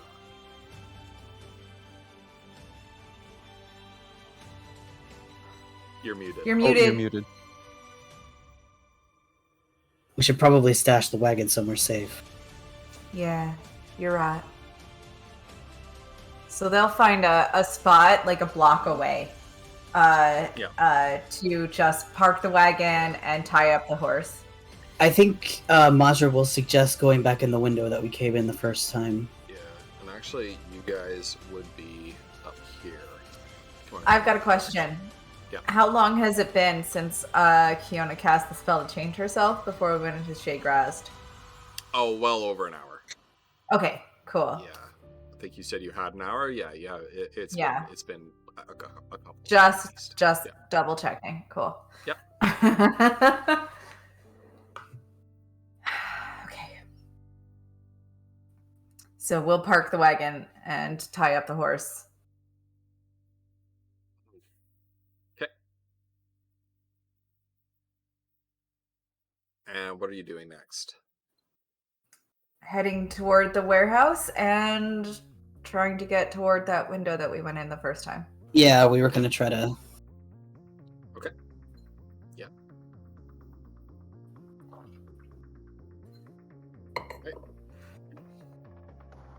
Okay, you head up the window, and you find yourselves climbing through the window into the same room as. You guys are up here. We're in the room above him. Yeah. Okay. Oh, is Foodle's downstairs? Because the door is assumably closed. Is the door closed? I'm sorry, Megan. Is the door closed? No, it's open. That's how you left it. Okay. That's how you left it. So you can. Kiona will kind of take a look out, into here. and she won't see anybody. So she's. Oh, let me see some for a second. Yes. She's got a cantrip that is message. She wants to send a message to Foodle that they're back. Okay. What do you say exactly? You have to actually speak your message. It's part of the spell. Foodle, we're back. We're in the room we came in the first time. Poodle's like freaking out. And, like, he recognizes the voice and he's like, oh, Bill, I think they're here. All right. Which I assume Kiona hears, but Foodle doesn't know how the spell works. Yeah, you can respond to it. I think that if you're thinking that, it'll probably just respond it. Yeah. So Foodle's gonna like quietly listen for, movement in the. Now, Ghost, that's a good point of order. I always assumed that all these rooms were upper floor, except for this one and this one and this one, and the big one here. That's what I thought too. So. Because I went from the balcony into this room. So Yeah, upper floor. Okay. Upper floor. Upper floor. Upper floor. Okay. Okay, so that one is upper floor too. Floor. Okay. Yeah. Oh. Oh yeah, because the door is up there. Okay. But there's right. Is that a window then on the other side of that one? Right. This here? Yeah. This here? Yeah, that's a window. Yeah. Okay. Oh, cool. That's interesting because there's a table blocking your ability to get to that. No, that can't be a window. Is that a window? This here? Yeah, there's a little table underneath the window. Yeah. No, but if you go into this door here, you're blocked by a countertop. Oh, but there's probably one of rest those of the room. countertop things, Yeah, one of those right? swinging Like countertop things. Oh. I would assume. Yeah. Sorry, guys. I was just getting a little. I think what you mean, Kali, is assumably. Yeah, assumably there's a. Listen, I at least am trying to correct myself.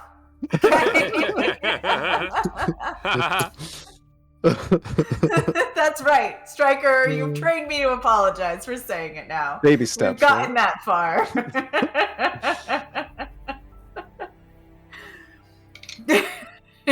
So Foodle's like, he's still looking out the door, but he sort of lowers his musket so he doesn't accidentally shoot them if they come through the door.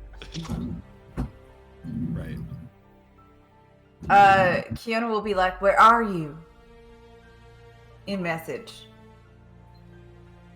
We're in I guess the next room to would this be in cardinal directions, Ghost? Would we be south of them? Yeah, you're in cardinal Okay. directions. Yeah.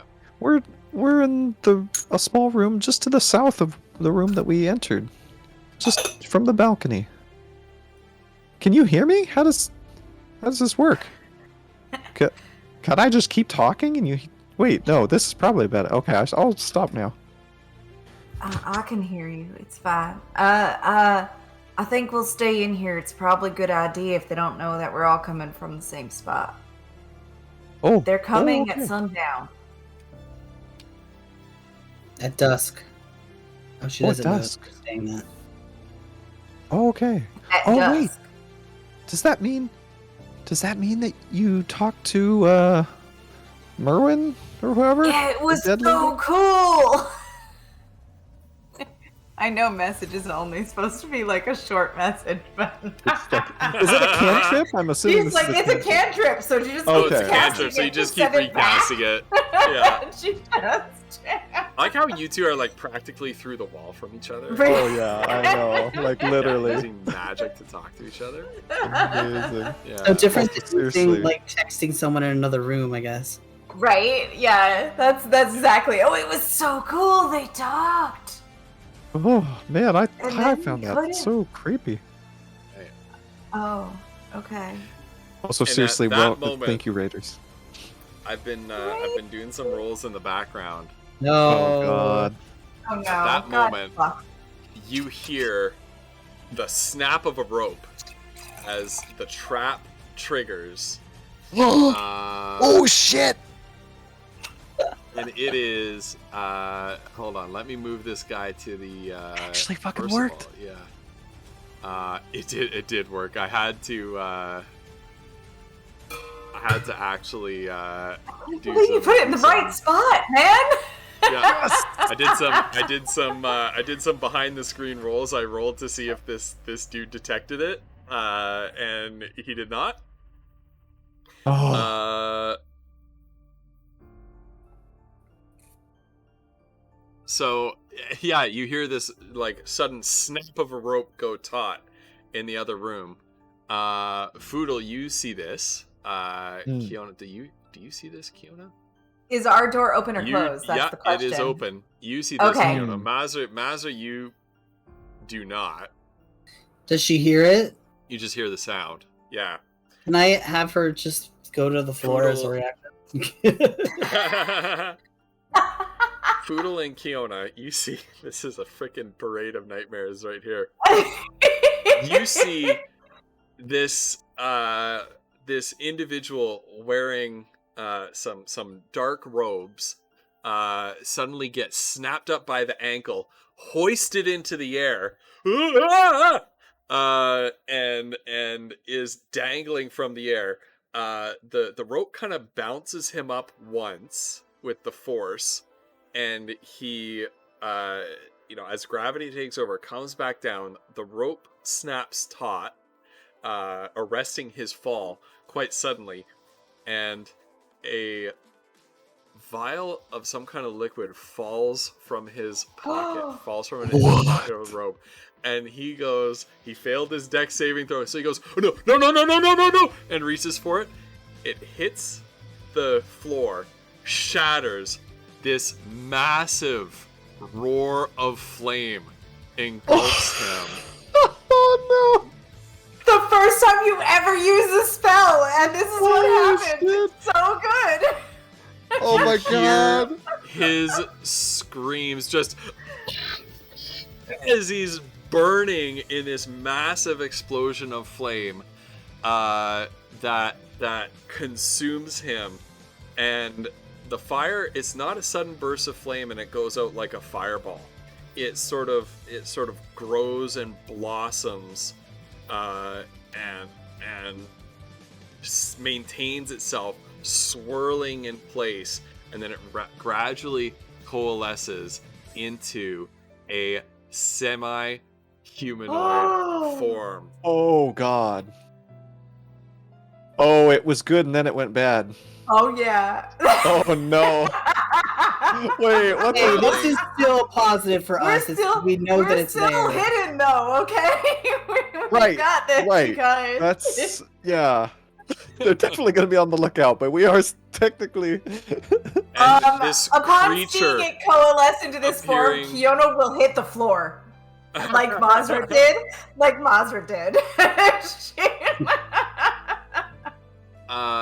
this creature appearing to be made of living flame looks around it at all these lovely wooden crates and lengths of rope hanging up on the wall and all these beautiful flammable things, and with seeming like ravenous hunger sort of just starts to expand itself and light everything around it on fire.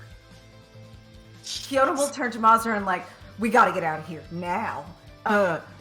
It's gonna catch everything on fire. We can't just let it keep burning. It'll burn half the fucking city down. Well, I don't know. I don't know that we can stop this real easy. Can you move things with your spells? No. I don't think so. Nothing big. Everybody to God roll damn it. stealth. And Stealth. Bill Oh, needs okay. to roll stealth as well. Oh God. Okay. Oh God. Oh, what? That was a +7. No, come on. It is It a group almost hit stealth check. 17. Oh It is a group no. stealth check. And he got a 4.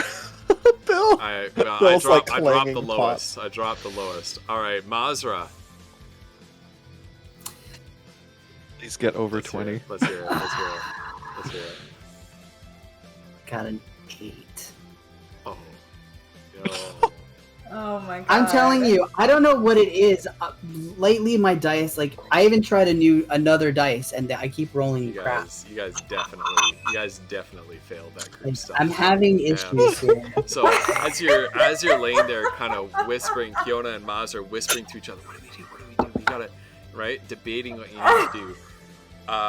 What passes for this thing's head suddenly whips around with a crackle, and it seems to stare straight up at you with these sort of pinpoint Oh no. glowing It's red sauce. eyes. And you hear something like a very loud snap and crackle of flame that almost seems to form words, but not quite. I would like everybody to initiative. Initiative. God. Yeah, you know what that thing hears? From like a little through a door over here, he hears yes, and then oh no. That's really good. All right. Oh, Oh, Shit. nice roll. Oh, I didn't send it. Oh, sorry. How do I do this? Oh, well, ignore that one. Even better roll? No. I no, know, you're if only. absolutely- If only. I don't know, Bo. Was that an innocent person? Because if they're a slaver, is that really murder? They would have killed us. I mean, right? they're here to meet. I mean, and if they're wearing Mm. robes, I assume they're the But it is a good Jeez. question. Are these accurate? No, Mine that's is, not yeah. murder. We did not know that they had a weird flame Okay. thing in their thing that fell. We didn't know that. We expected them to hang. Yes, For- my incapability of rolling above like a 7 is. All right. What is Oh my goodness. Oh. Mazar, what is your raw dexterity score? 14, Okay. Fire goes before you. of course. It's Oof. got a raw dexterity of 17. That's I think I very went low. last. I think I shit. went. Oh man. I think I went last in the last combat too. So Oh no, I'm sorry. it's not your fault. the Sorry, dice not keep screwing me over. sorry. Not sorry. Yeah. Sorry. Sorry. Foodle, you're up first. Sauce. Okay, Foodle is going to move 5, slam open the door 10. Does Foodle see anyone else, like any other thieves or anybody in the warehouse, or just this guy? Just that creature. That thing. Oh god. Okay. Well, Foodle's going to look down the little scope of gimbal shot and say, "I've got you in my sights, I guess." And that's his bonus action, casting Hunter's Mark. I see another visit to Shea Grass coming. Oh, jeez. And he is going to fire gimbal shot at this thing. So that's a 20 to hit. Okay, that's a hit. All right. Piercing damage. And yeah. Yep. And Foodle is going to when you hit a creature with a weapon attack. Okay, so Foodle is going to I don't know, he's going to say, "There's an awful lot of water around, Mr. Fire Spirit," and he's going to attempt to frighten this thing with a menacing attack. So that is a D8. So that damage is just added on there. Okay. And the target must make a Wisdom saving throw against a 15. Yeah. Okay. Oh no, that's not right. Okay. Wisdom saving throw versus 15. Yeah. Wow. What's that one for? Oh, that was Hunter's Mark. Does that deal damage or? Oh yeah, if I hit. 1 damage. Okay. Yeah. Oh wow. Yeah. It's able to shake off. You sort of see the flames like dim almost imperceptibly for a moment, but then just roar back to life. Anything else from you, Foodle? No. So that's 17. I think it's all piercing. And so that was 10. So Foodle's gonna go 15, 20, 25, and that is his turn. Okay. And as you shoot this thing, you see the musket ball sort of enter its flaming form and kind of pass through the other side. It kind of sprays, it kind of just sprays sort of flames everywhere. And so there's just like little spots of fire on the ground around it where it got wounded by the shot, but it doesn't look like it quite did as much damage as you were hoping it would do. Okay. Kiona. Okay, so seeing what Foodle just did, Kiona will move out into the hall, and she is going to cast Hypnotic Pattern. Oh. Okay. Get him. And she's going to use Empowered Spell. No, it's a damage spell.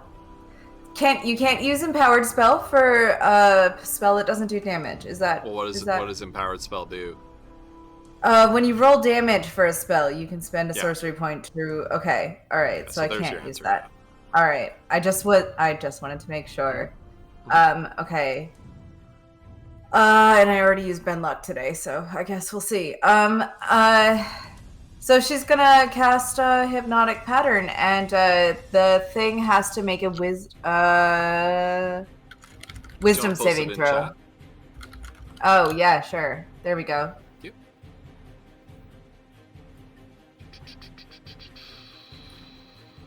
So she gets out her lasso and starts like making it like go in like circles and in patterns like figure eights and stuff like that along the little hallway that she's got there as much as she can. That's a wisdom, right? Yeah.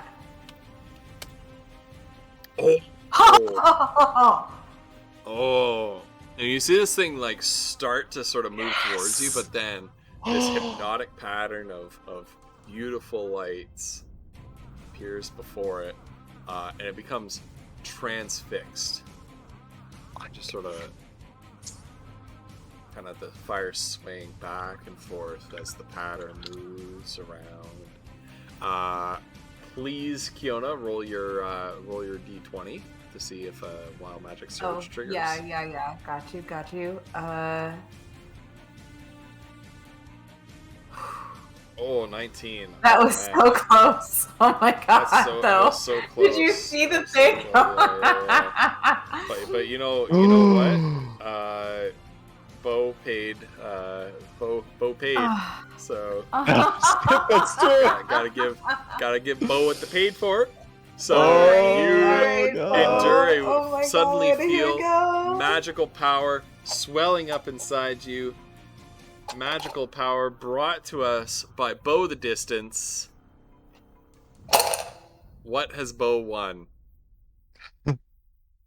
87. You cast fly on a random creature within 60 feet of you. Okay, well, let's see.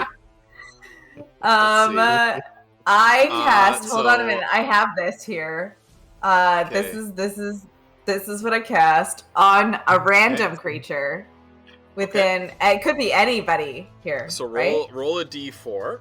A D4. Mazra is a 1, Bill is a 2, Foodle is a 3, and the Fire Elf Foodle. is a 4. I knew it's Foodle. That's who I Foodle. wanted it to be. Okay, I wanted Foodle it is to be now Foodle. flying. Oh. You gained a flying speed of 60 feet. Oh. Holy shit. Okay. Oh my god. That's amazing. insane. So Foodle, suddenly your feet, you feel this like just as Kiona casts that spell, there's like this almost this like invisible shockwave that just like boom out of her.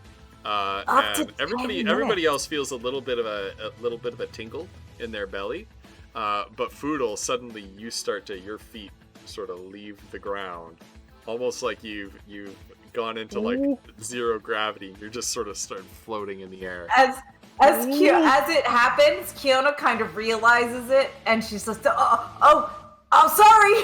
And she just because she has to concentrate to keep the spell going. So like, I feel like she feels it happen and sees him rise up and tries to do that. Well, that's a good question. I always assumed that this was with wild magic, another right? thing that happened. Like I don't, right? Because like, what if she was using an important concentration? I don't know how that works. Right. Let's see, wild magic surge and concentration. Because you might okay. How does concentration interact with spells cast via wild magic surge? Cast fog of clouds is a concentration spell, lasts for an hour. I'm gonna have to roll a save to not lose the spell I just cast. So the errata for the player's handbook answers this question definitively. If a wild magic spell effect is a spell, it's too wild to be affected by meta magic and normally requires concentration. It doesn't require concentration in this case. The spell lasts for its full duration. Okay, so straight from the source, so you do not need to use. But in irregular spells, like so I did that. Does it affect the concentration of the spell I just cast? Do I have to? Okay. No, it does not. Wild magic spells do not interact with concentration whatsoever. Okay. So you are flying for the next 10 minutes. That's the best thing ever. Holy shit. Yeah. Oh, that's amazing. Okay. All right. Good to know. Thank you. That's a great question, though. That's a great question because right. If it went in the errata, that's something that they missed in the publication of the player's handbook, and they had to sort of republish. Right. Because that's what I would think is if I cast that spell, then I would have to concentrate on it, but I don't know. Yeah, I think so, Bo. That's a good way of thinking of it, Bo. Yeah, exactly. The Megan's right. The wild magic is effectively not your magic. Right. For these purposes. Okay. That's good. Thank you. All right. Say what is it? The creature is incapacitated. Has a speed of 0. Okay. It just misses its turn. It's just sort of it crackles. It crackles. The flames crackle pleasantly. Mazza, you're up. How big is this thing? Like height-wise? It is large, so it takes up 4 squares, 2 by 2. Okay. Oh, jeez. Foodle was able to shoot it? Like, the musket went through it. okay, that's what I figured. I'm just gonna gradually, like, as this thing is around here, parts of the warehouse are lighting on fire. God. And then this round, even at its inaction, the fire spreads there. I love it. Kiona's oddly really happy about the fire spreading. All right, what's up, Mazra?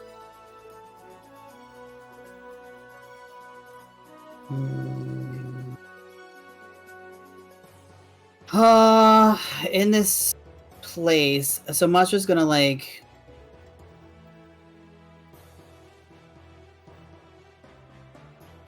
She's gonna move here.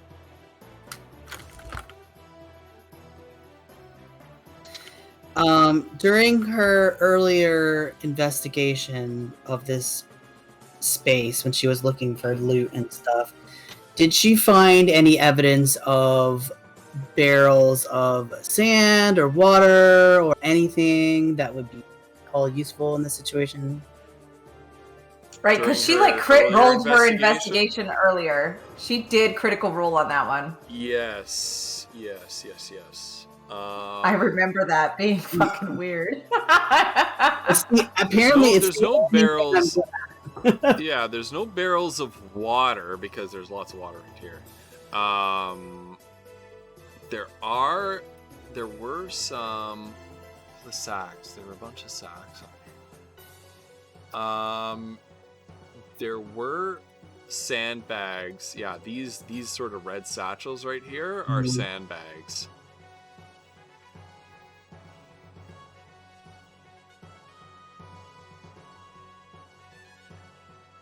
Right.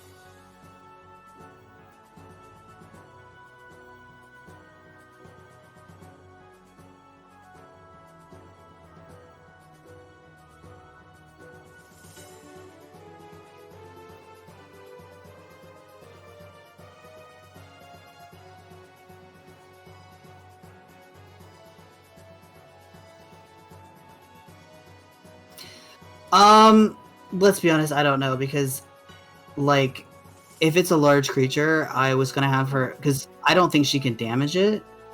Foodle damaged it. Damaged it. Yeah. But his bullet went right through it? Yeah, it Oh. didn't seem to do as much damage as Foodle would have expected. Right, it took physical damage though. It Okay. seemed to do damage. Mm-hmm. Because I'm assuming if she goes over there, it's gonna be like like super heated, crispy fried. So,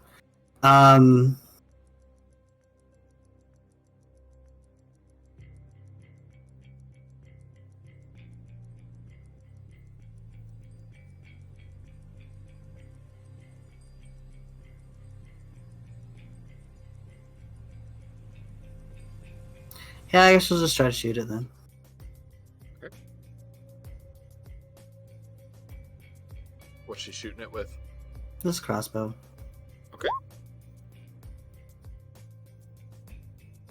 That's a regular crossbow, right? Mm-hmm. Okay. Yeah, so that's a hit. The crossbow bolt kind of plunges through its hide.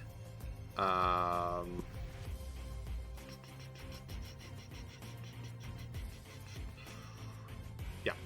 and it takes a little bit of damage, but the larger effect of it is it seems to suddenly be shaken free of its stupor, and the hypnotic pattern spell kind of dissipates. And it kind of begins to sort of crackle and roar again quite aggressively. Anything else, Maz? Nope. Okay. Foodle, you're up. Oh yeah, I was gonna ask Ghost. Is Bill? Is he just sort of hiding, or? Hold up. I need to. You're right. 1. Cheers. Okay. Bill should have acted for the elemental, but he's gonna take an action now. Okay. So Bill is gonna come out here, take up a position right here, aim with his musket, and fire. Unlike Foodle, he doesn't have any pithy one-liners when he lines up a shot.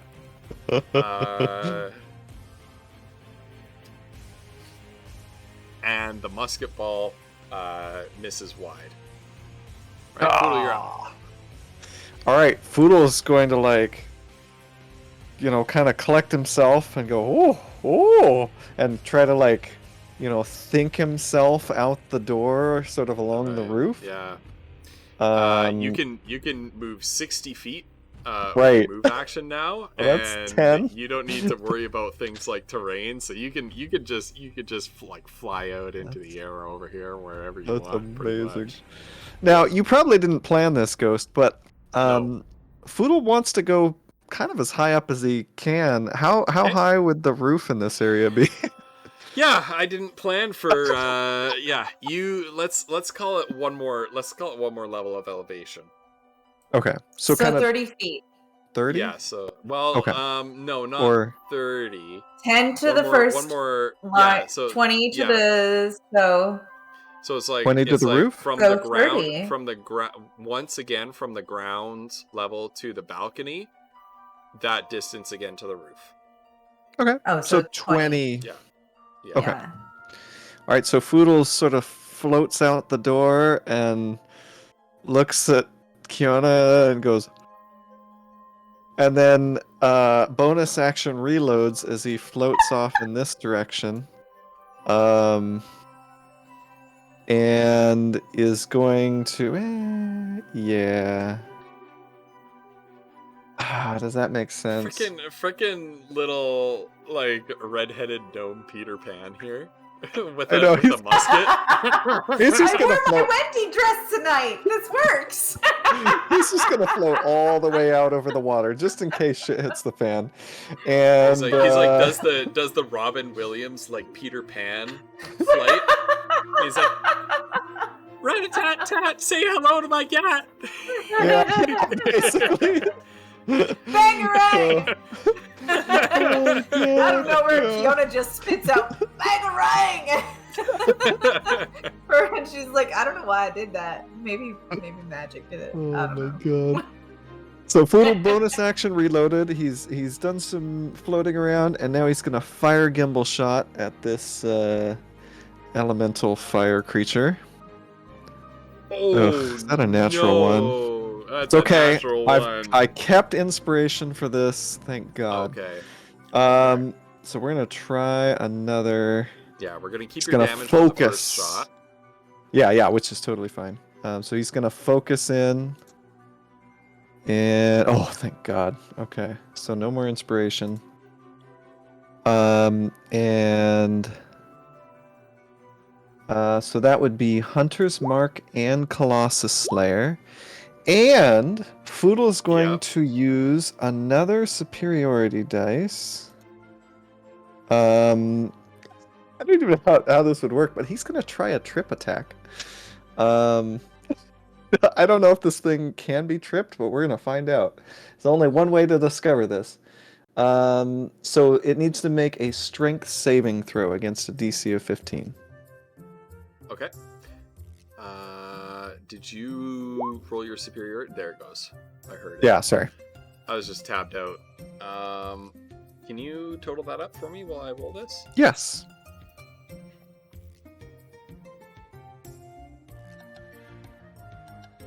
Okay, that is a fail. It failed. Okay, so what condition? So it is knocked prone. Prone creature's only movement option is to crawl unless it stands up using half of its movement. The creature has disadvantage on attack rolls until it is not prone. An attack roll against the creature has advantage if the attacker is within 5 feet. Otherwise, it has disadvantage. You have this like shonen anime moment where you're kind of like, and you've got him. Sorry.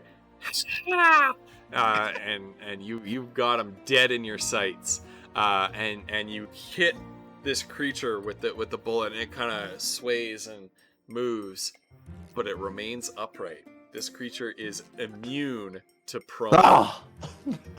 It can't be knocked over because of its sort of semi-corporeal form. It makes sense. It doesn't have like a physical anatomy as such to knock prone. So if you like kind of knock it over, it sort of reforms back up, right? Instantaneously. Bonus action, Foodle? Or did you take your bonus? He reloaded as his bonus. Reloaded, okay. Kiona, you're up.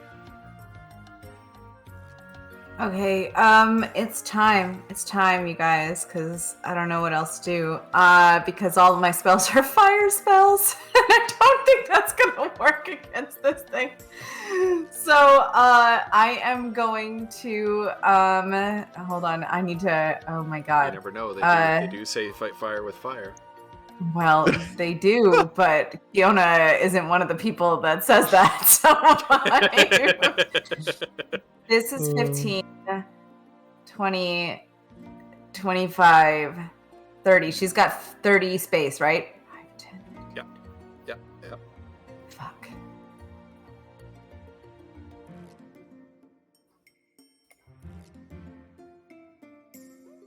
All right, she can use a bonus action to cast Misty Step.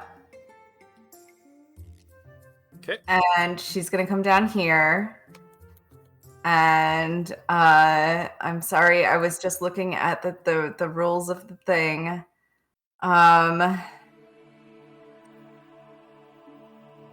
It's got a 10-foot range. I'm going to use my rope dart of multiplication.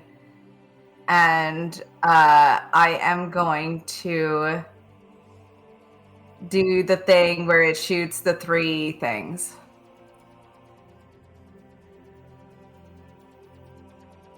Oh, Scorching Ray? Is that right? No, it's no.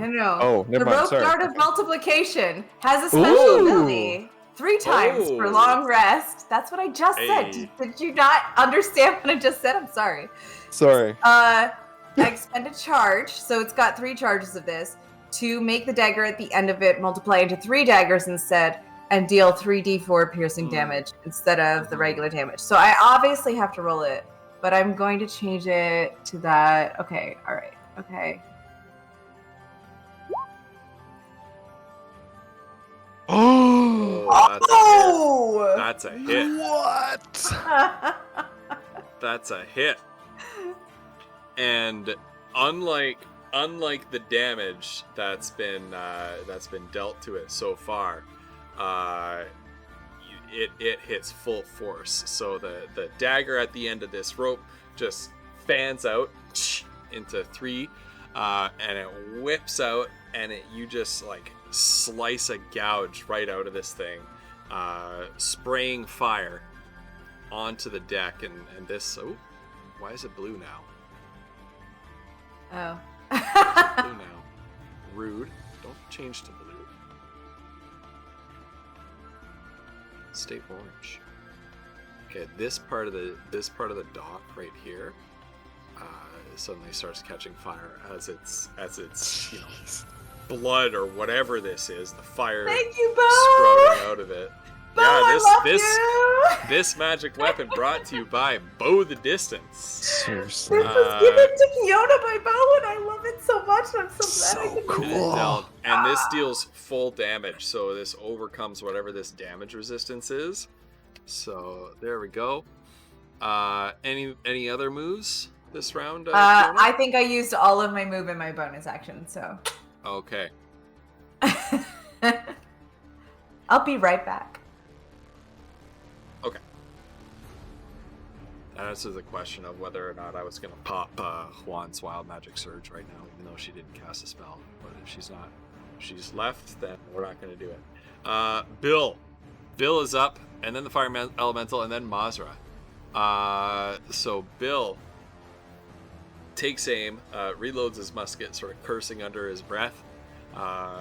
Thinking to himself, rain, sleet, or snow,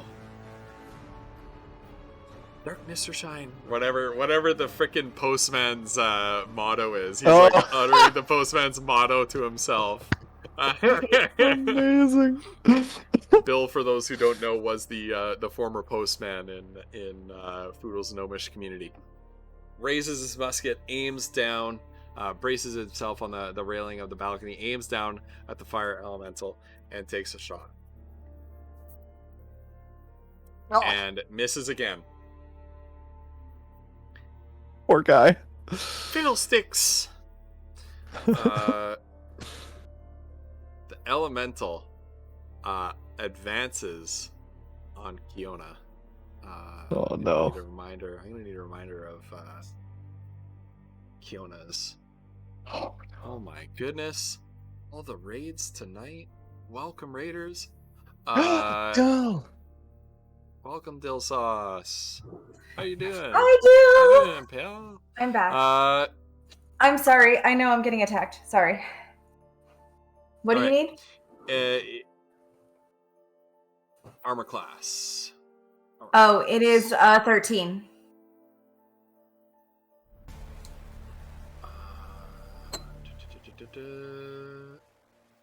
Oh.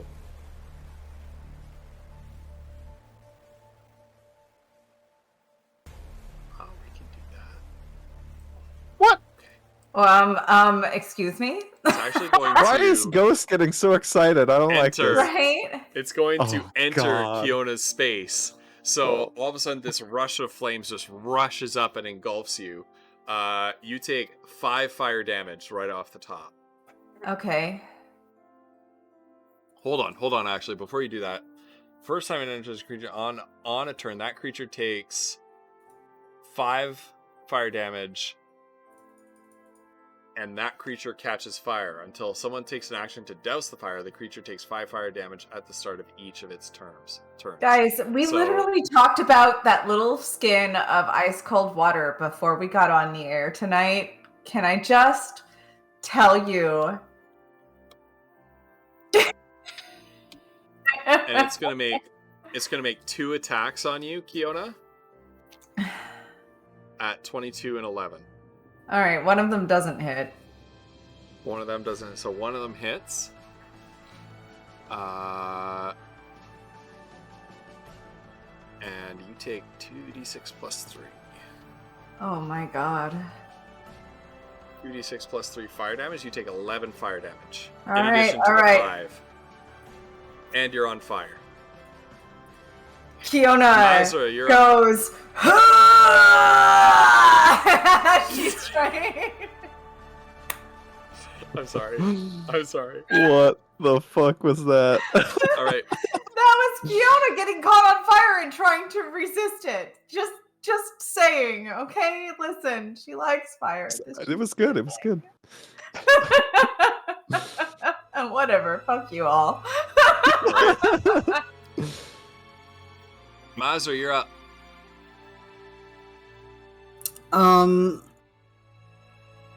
Given that they're in like a warehouse district, right? Yeah. Given that this is, important for stuff, when they were coming in here, did she happen to notice if there was any kind of like a water thing on the roof, like a water tower or anything on the roof for like fire emergencies?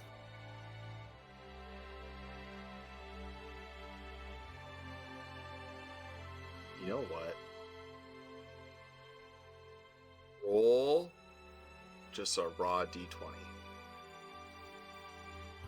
It's like I don't know what to roll on now because everything is bad.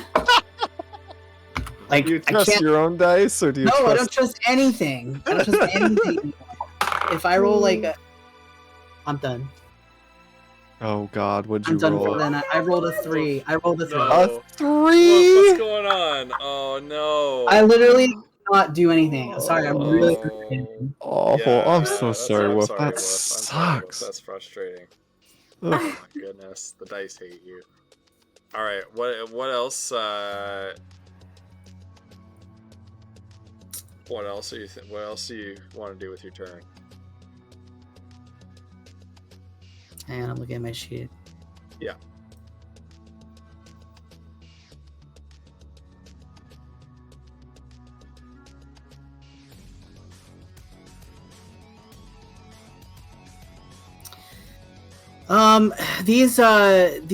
The squares are 5 feet, right? The squares over here. Yeah, each square is 5 feet. So she's gonna cast. Let's see. So like right. So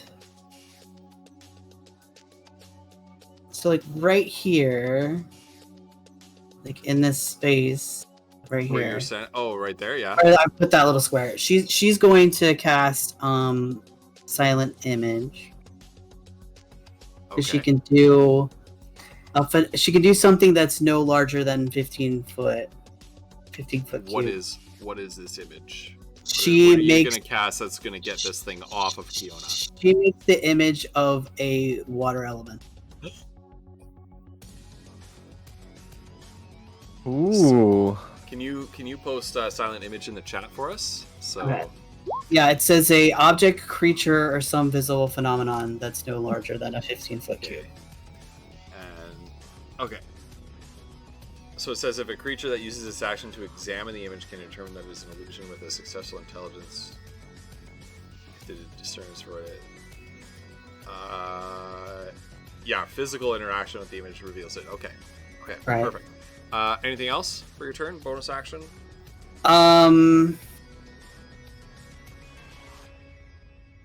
So this is a drop, right? How it's like what 10 foot you said last time? Yeah, 10 foot. What she's actually gonna do for her bonus action is use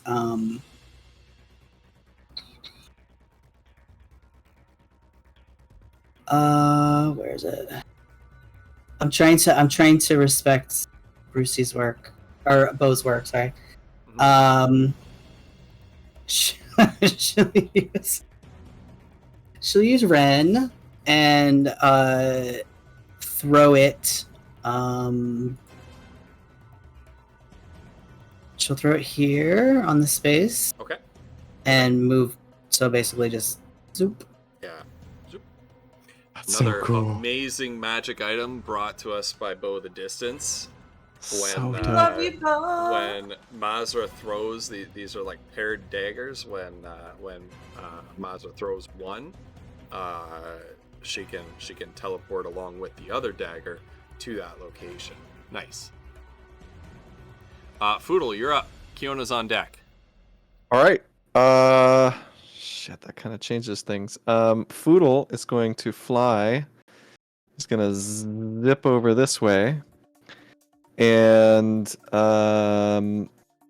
he's going to bonus action, reload gimbal shot, take aim, fire once again at this horrible thing. In fact, he might even scoot this way, and sort of aim at this part of the elemental so he doesn't hit Kiona. And here we go. Nice. Okay. Man, I am rolling so low on Yeah. damage. Jeez. Okay, but Hunter's Mark, Colossus Slayer, and he's gonna burn another superiority dice.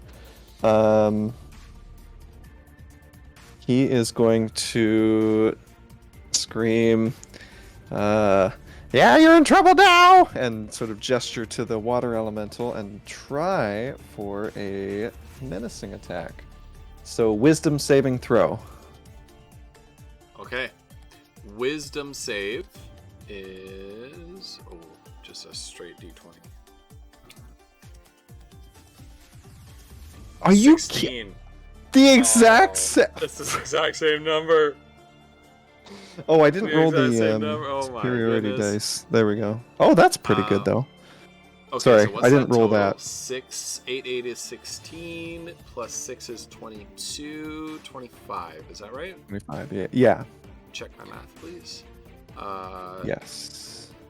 Frick, what's half of 25? We always roll up on damage, right? So 13. Yeah, and Foodle is going to. He's going to throw. Well, he's not going to throw. He's going to sling gimbal shot, pull out the longbow, as quick as you can blink, loose another arrow using his action surge. And let's see if we can get a longbow shot going here. Oh, it's pretty decent. That's a hit. That's a hit. One more superiority dice. Uh-huh. And another menacing attack. He's gonna try it. Come on. Try again. Come on. No, it's lower than a 15. I gotta run out of luck for the eventually. love of everything holy and good. Yes! That's it. Poodle's cackling to himself. Now, what's the effect? So it's frightened, assuming it's not frightened. immune to that. Yeah, so a frightened So it creature has to... It can't move towards you, is that right? Yeah, it can't willingly Correct. move closer. Right. And it has disadvantage on ability checks and attack rolls while the source of its fear is within line of sight. Ooh. So Foodle. Yeah. Okay. Do you want to roll your superiority die for that attack? Oh, thank you. And Hunter's Mark and Colossus. Oh no, not ignore Colossus Slayer because that's Okay, once a yep. turn. Sorry. So 7. Good damage that round. Good damage. Oh, that feels good. Man, Yes. brutal. Kiona, you're up. Oh my God, Juan, that emote. I have a question out of character. Yep. Alter Self allows you to have aquatic adaptation. It is listed specifically amongst a number of other adaptations. Yep. There are no other adaptations that could be from that spell, yes? What do you mean? If it has a water adaptation, could it have a burning adaptation? Like resistance to burning? No. When Okay. it says aquatic adaptation, it means gills and webbing and things like that. No, I mean, I get that. I just was Yeah. trying to see because, I mean, Yeah. it seems like if it has one, No. it should have the other. Okay. No. All right, fine. What I'm still going to do with that is, I'm going to use my my rope dart of multiplication again. I need to name this baby. You are still Baby. inside. I'm naming its, it baby. Range, eh? Oh, you might want to move. Oh. I get it. I named it baby, but if I move, it gets an op attack. I might not. And it's just that's what's gonna happen. So I'm gonna do that, and I'm also doing the thing with the plus things, with Okay. the 3, The thing with because the I plus still things. have 2 charges left. So I have 1 charge left now. Yeah. That didn't That hit. is did not it? a hit. Fuck. That's not a hit. No.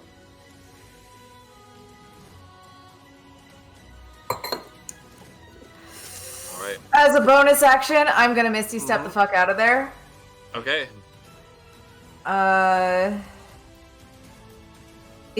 Will that provoke an op attack? Nope. I don't think Teleportation doesn't. so. No. No, Misty Step. I know. Oh, I don't think I'm Misty Step sorry. will. No. Okay. It's a pretty sort of quick cast kind of spell. That's the beauty Alright. of those things. I can go up to 30 feet away. Remember, you're still on fire. You'll take 5 damage at the end of this turn if nobody put you out. 10, 15, 20. I'm in the fucking pond. All right. She just drops you misty step. You see dives Kiona into the sort fucking Misty steps into the water. Kiona suddenly appears above the water and like cannonballs into it. Honestly, that's where we should all be. Yeah. Yeah. Alright, you are no longer on fire. Oh, and you cast Misty Step, which is a leveled spell. So roll roll the Wild Magic Surge. Obviously, I'm rolling this time because a 19 again. Ooh. How weird is that? Oh, yeah. However, as you hit the water, you feel a splash of the water around you, but also a splash of something within you. And you hear a whisper, almost like the splash of the water forms a voice. It says, "One time." Oh my god! I rolled a 0, you guys. A double 0 and a 0 on the dice. Listen, I haven't moved this.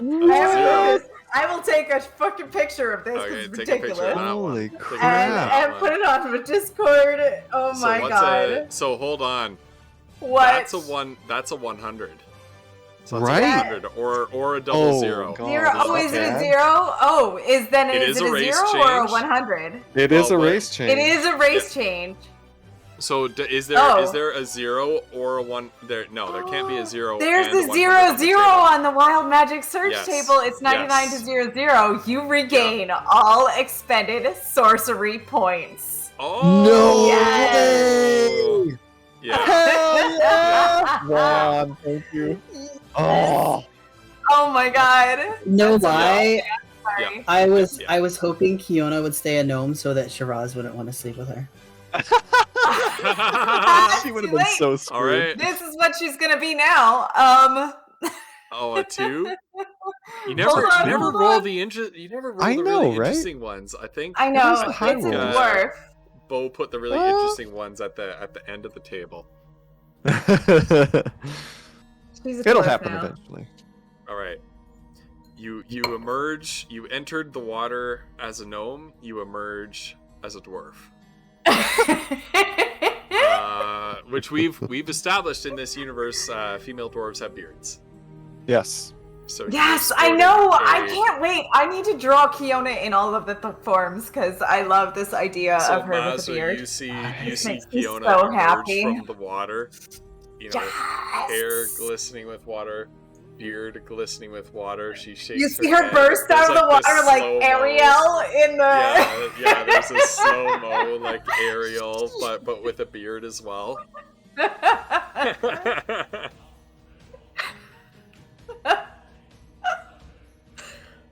All right. The fire elemental, Mazar on deck. The fire elemental turns, recoils. The flames like retreat back from Foodle's direction, and at the same time, it sees this water elemental down here, and enters its space and attacks it. I put that picture on my Winds of Chaos Discord thing. Oh, I did just forget Bill. For anybody You're right. I who did needed forget Bill. to like double check. Thank you, Megan. That's what Forget happened Bill. there. Come on, Bill! Fuck it up! Nope. He Ah, misses shit, again. Bill! Oh, poor Bill. What? Has he hit anything? I need to go back and check the last No, episode. yeah. I don't know if he hit God. anything. Yeah. Bill, we gotta have a talk after this, buddy. Yeah.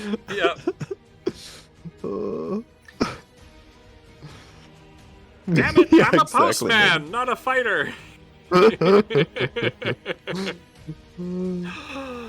Everybody gets inspiration. Azra, just in time. Oh my God, Juan! Thank you so much. That's so That's so You are good. amazing. That's so important for Foodle. I don't know if you saw it, but if I roll a nat 1 with gimbal shot, the gun explodes a little bit. Yeah, You are it's so really cool, good. Juan. Thank you. Thank you, Juan. Amazing. I know, poor Wolf. You're up. Oh, perfectly timed as well. I mean, if it attacks it, I think if it moves into the space, the illusion is gone. So, yeah. But it basically burnt its turn. No pun intended. Right. Yeah. Oh yeah. So, what would you consider as? Would you consider Mazra like dousing herself in the water? Is that a whole action, or does she have like if she? I mean, she's standing right next to it. But if she literally like dunks herself in and pulls herself out, is that a whole action? Nope. I would let you do that as a bonus action. All right. So she'll basically just like, and then haul herself back out, and then so you can have if you take damage from its attack, you still take full damage. You can have 1 turn's grace from the ability it has to deal you 5 damage and catch you on fire. Right. Okay. So she'll which triggers if it moves into its space, and Mhm. also if a creature that touches the elemental or hits it with a melee attack while within 5 feet of it, it takes 5 fire damage. every time. Yeah.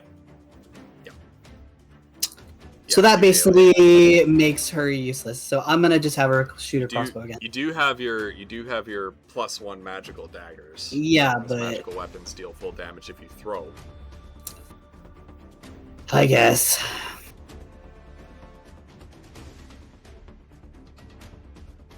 What's the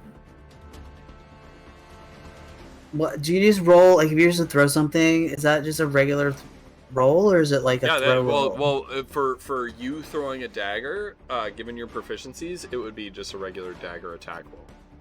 Mm-hmm. It would be resolved the same way. Sometimes the ranged nature of the attack can come into play, but yeah, not in this case, not at this range. Yeah. Right. All right. And since it was technically focused on another enemy, and you're attacking in the same round, I'll count this as a sneak attack. Oh. So you can take your sneak attack on it. Oh, that illusion.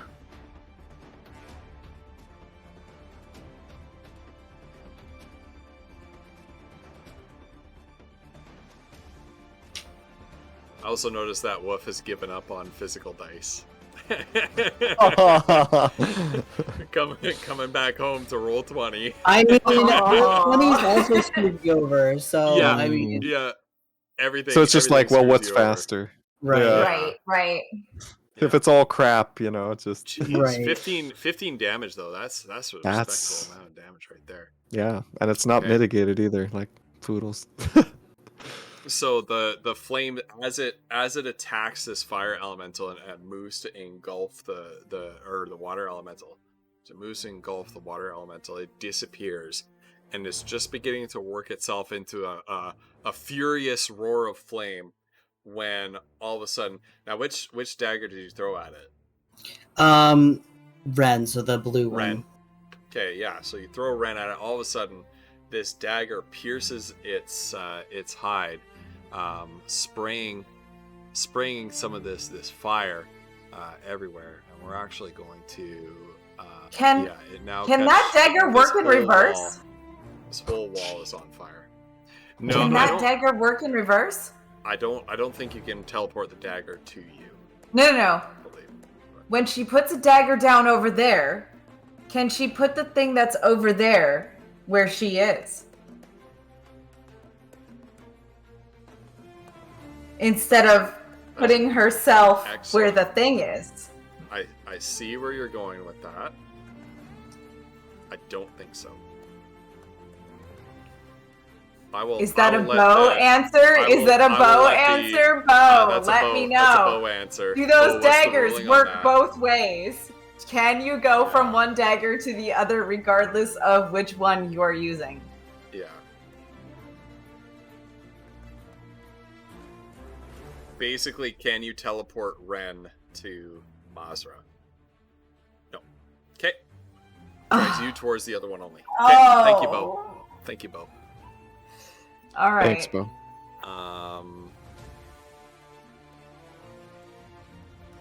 All right. Mazra, anything else this turn? You used your bonus. You used your attack. Nope. Okay. Yeah, there would be lots of OP. I totes get Yeah. it. I just listen. maybe, I randomly thought there was a moment that happened in my head, like, oh, but I get it. Maybe this could be that could be an option at higher levels if Bo would be interested in allowing that weapon to sort of evolve as you level up. Bo. But for now, it is Foodle's turn. Oh, just a quick question. Are those daggers more than 10 pounds each? I assume not, but just to be sure. Standard dagger weight. Okay, thank you.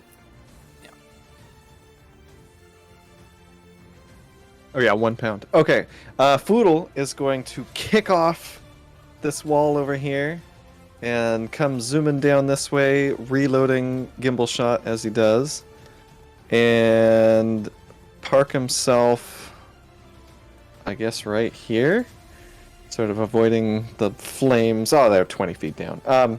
And he's gonna fire gimbal shot at this big guy here. Okay.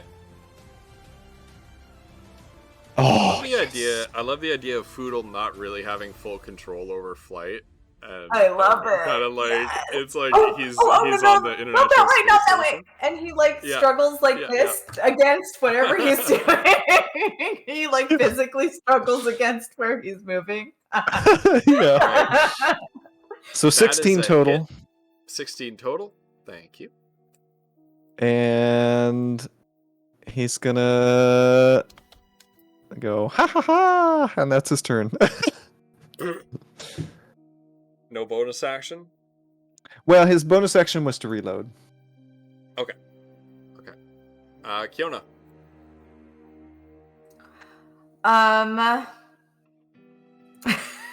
I feel like I have no choice but to Misty Step myself back out of the water. Can I just pull up from the water? Is that okay? You can use your whole movement action to move onto one of those dock spaces. I'm assuming north or west of me. Because you'd be climbing then, right? And you have right. half No, your- I get that. Yeah. Is that north and west? Not I can't go like a diagonal point out from those. These are on fire, so you probably don't. Right. No, I know, but what about these on the outside? So swim you have half speed, and climb you have half speed. So. Okay. All right. Run your calculation. If I go here, am I gonna get hit by fire? Is what I need to know. Oh yeah, it's gonna spread. Yeah. Sorry. Okay. I should have spread that on. Oh, we're spreading the fire now. Great. Yeah, we're cool. spreading. No, doesn't it spread only on its turn? Yeah. Yeah, I don't. It's had a couple turns. Yeah, I don't know if he spread it the last time. All right. Well, then I'm gonna bonus action Misty Step for my last level 3 or level 2 spell to get the fuck out of here because I'm not gonna stand in the fire again. Okay. I'm gonna go up there. Excellent. Roll your d20. Oh god.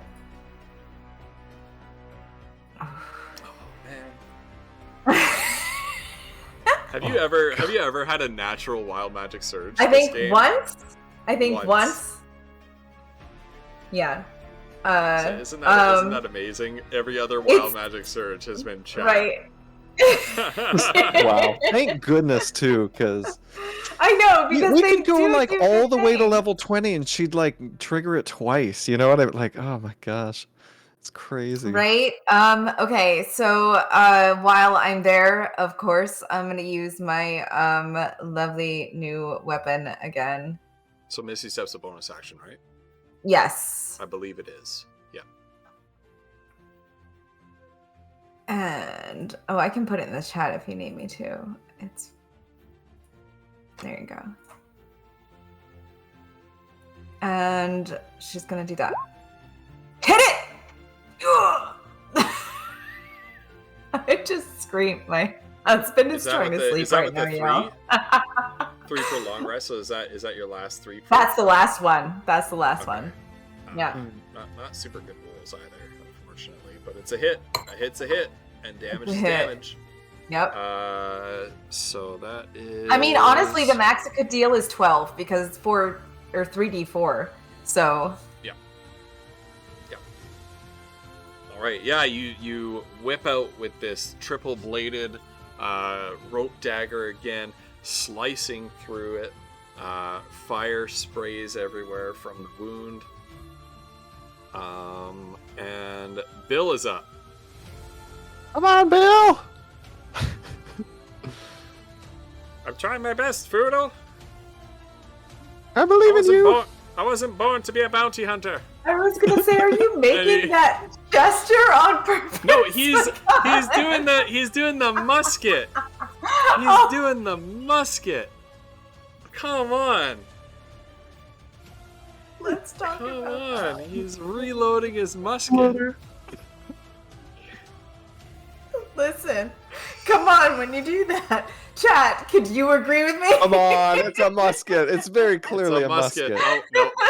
Oh my He god. misses the shot again. Oh, Every poor- time. Oh my poor god. Bill. Yeah. He misses the shot again. Oh, And he just jeez. gets down on his hands and knees and is just like despondent. Alright. It's the elemental's turn. And it has only one move. And that's this one. Can I get both of them? Oh. It can. It can. But it's So still it frightened, engulfs- right? Oh shoot, you're right. How long is it frightened for? How long does that last? Until the... Oh, it's not still frightened. Till the end of your next turn. Okay. Oh man, Alright, that Kiona, would you be take great. 5 damage. God damn it.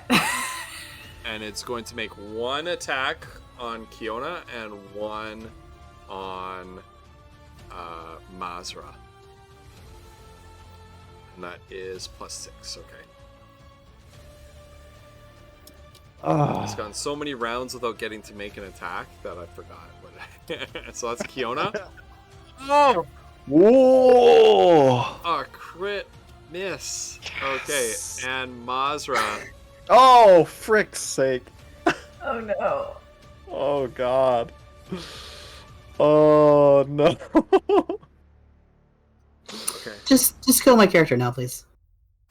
Well, I don't think it's gonna deal enough damage to kill your character. Ghost. Damage is 2d6 plus 2, so that's 46 plus 2, yeah.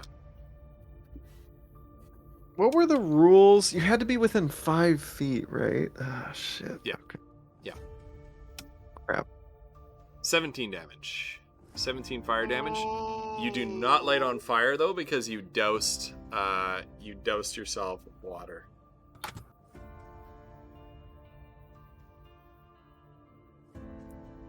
Will your next character roll better? Will your next Oh, God. Oh, jeez. The Megan trolling tonight. Oh, my God. Oh, we really need that Megan sassy mode. I don't even know what that would look like. We really do. Oh my god, I know. We do need it though. Mazza, you're up.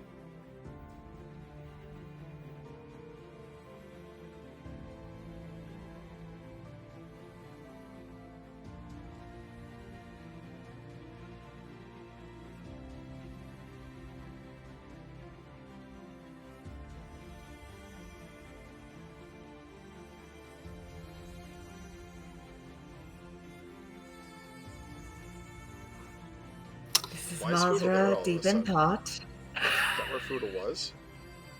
Hmm? Is that where Yeah, Foodle yeah. was? Okay.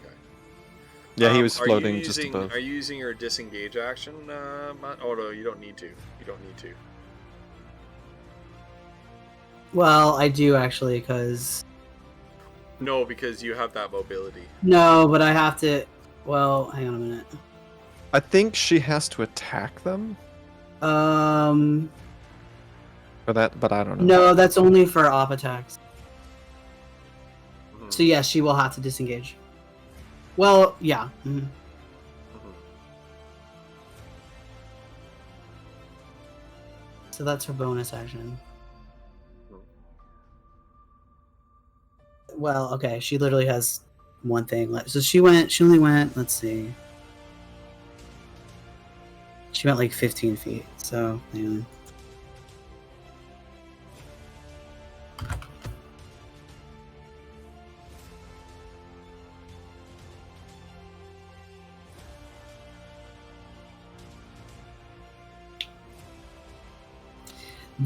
This is stupid, but it's literally like all I have right now.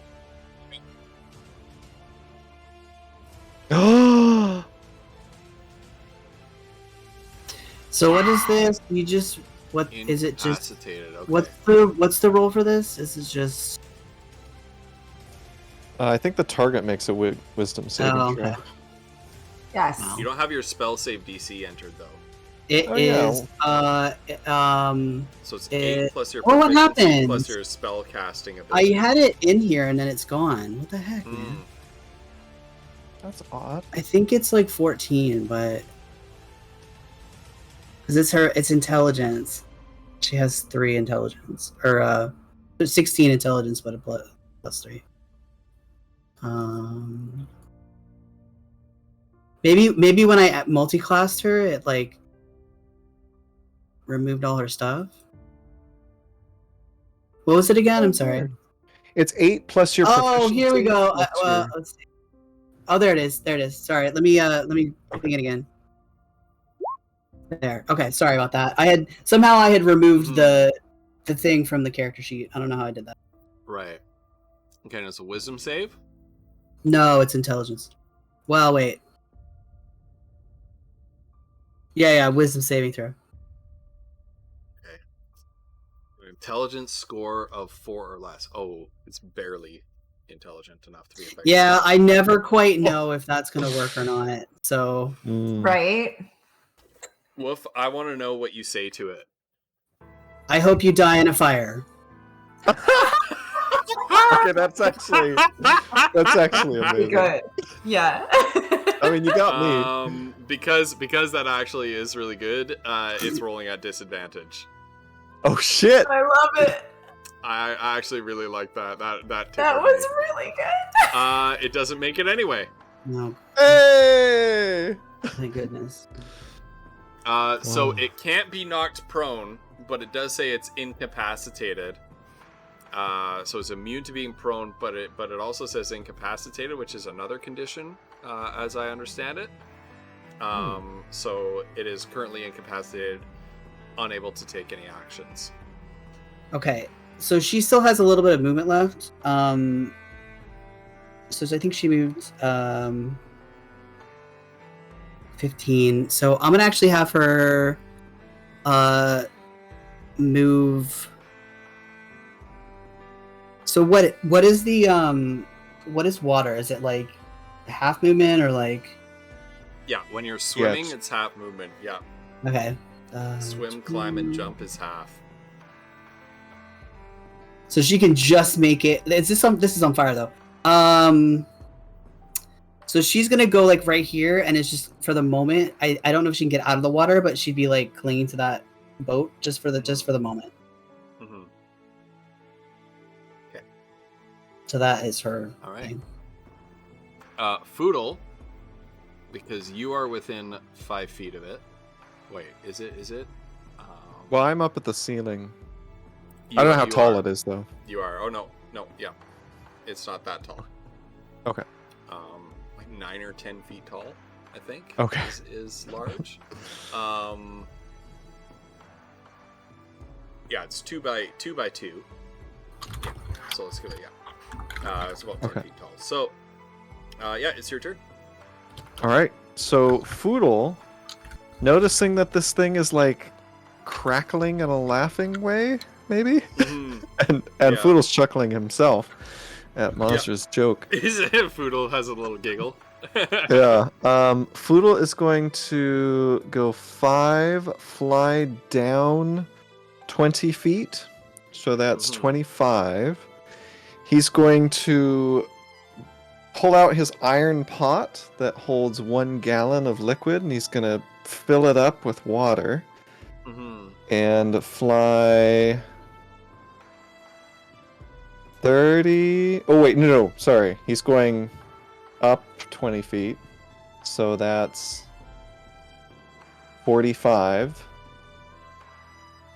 50, 55, 60, and it's gonna start dumping water. If he can do all that, like fill it up and dump water all in the same turn. He's gonna okay.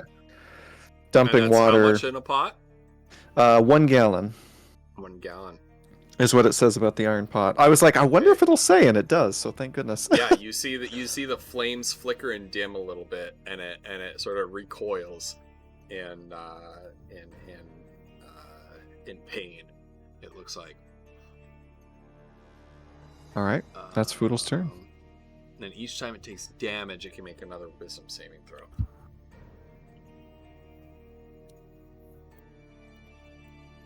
It is no longer hideously laughing. Oh, sorry. Angry. Foodle didn't dump the water on the creature. He dumped it on the. Oh. I don't know if that's he dumped it over here. Just trying to put the fire out. Oh, it put that fire out in the warehouse. Okay. I'm sorry. I misunderstood. Oh, you're fine. Sorry. The water on the warehouse and not the guy. Because he's just chilling. Whatever. Like, we gotta put this fucking fire out. All right, Kiona, you're up.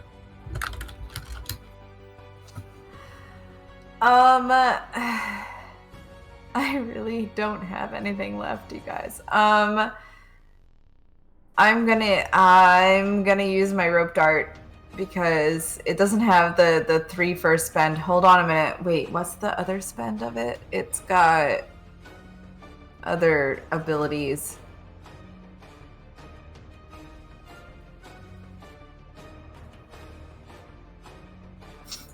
Oh, okay. All right. Disadvantage. All right. Actually, no. Wait, hold on. Wait. I'm sorry. I just made a realization. Where is it? There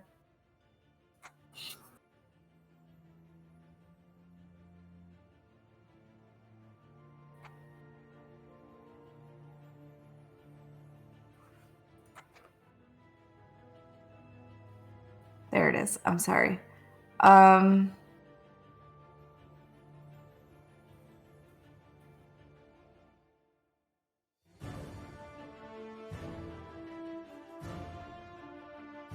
right, I'm gonna do it. I'm gonna pull out Varric's spinning top and throw it at him. Okay. And we'll see what happens. You're within range as well.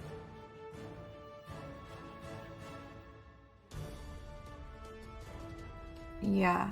Wait. I'm within range. I think I might have missed something. What am I within range for? Varric's spinning top has some AoE effects. But if I throw it like over here, I could. Okay, well you said you threw it at the creature. Oh, okay, fine. I don't care. I'm throwing it at the creature. You just need to. Whatever. Fine. I threw it at the creature and I failed anyway. So. Well, you don't need to make a throw attack. You just need to roll. You just need to roll the effect. I thought I had to do the thing. Yeah. Oh, I mean, I thought it would do a throw thing. Varric's spinning top. Let's hold on. Here we go.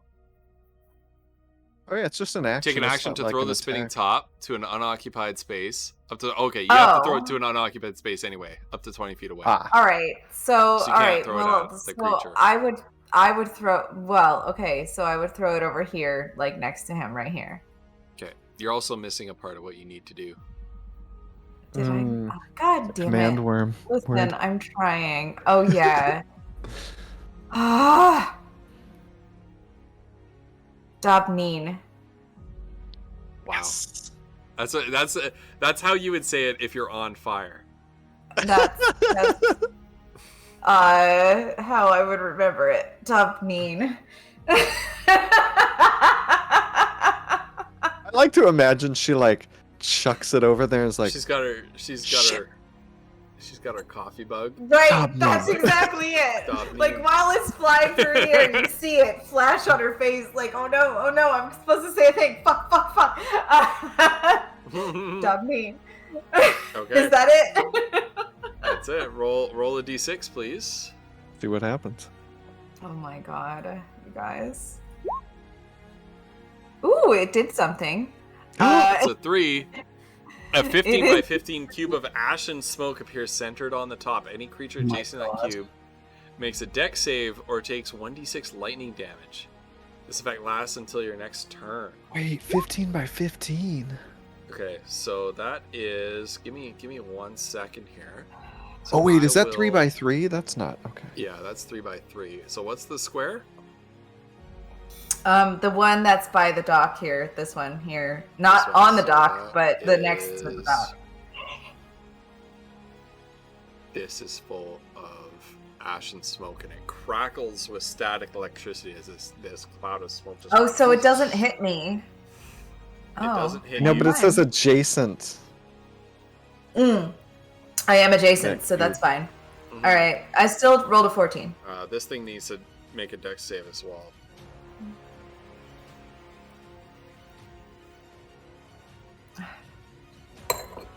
Yeah.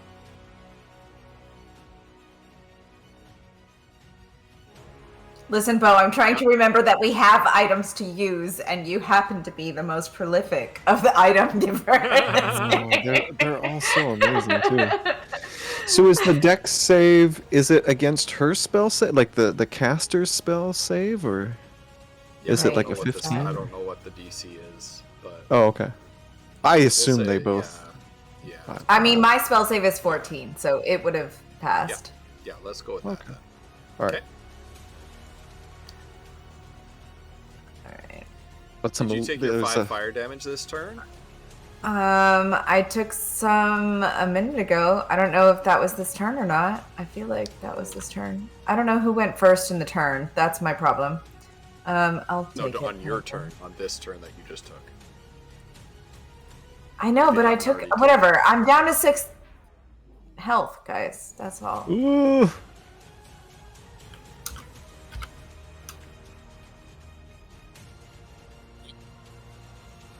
Is that it, Kiona? Apparently, yes, because Are you that did staying not work within its out like space? I was Because hoping you it can, would. You can, I can't I'm coaching here, but actually. you can move. I don't have a Misty Step, and it will take an op attack if I move out of its range. It can't take Otherwise, an op attack because you It- because it's incapacitated from laughter. oh, I thought it came out of the laughter. That was when I thought Collie dumped the water. Foodle dumped the water on it. Oh, okay. I'm sorry. Okay, then yes, I will. I will move out of its space by a bit. I'll come back here behind this barrel. Right.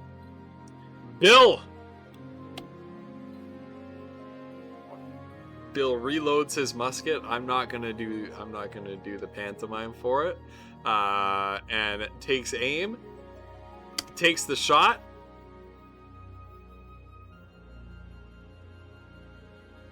Yes, Bill! Oh my God, Bill fucking did it!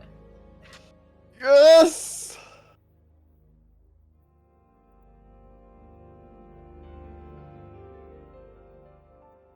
Hell yeah, Bill. Bill killed it. Please tell us how you did this, Bill. Please do.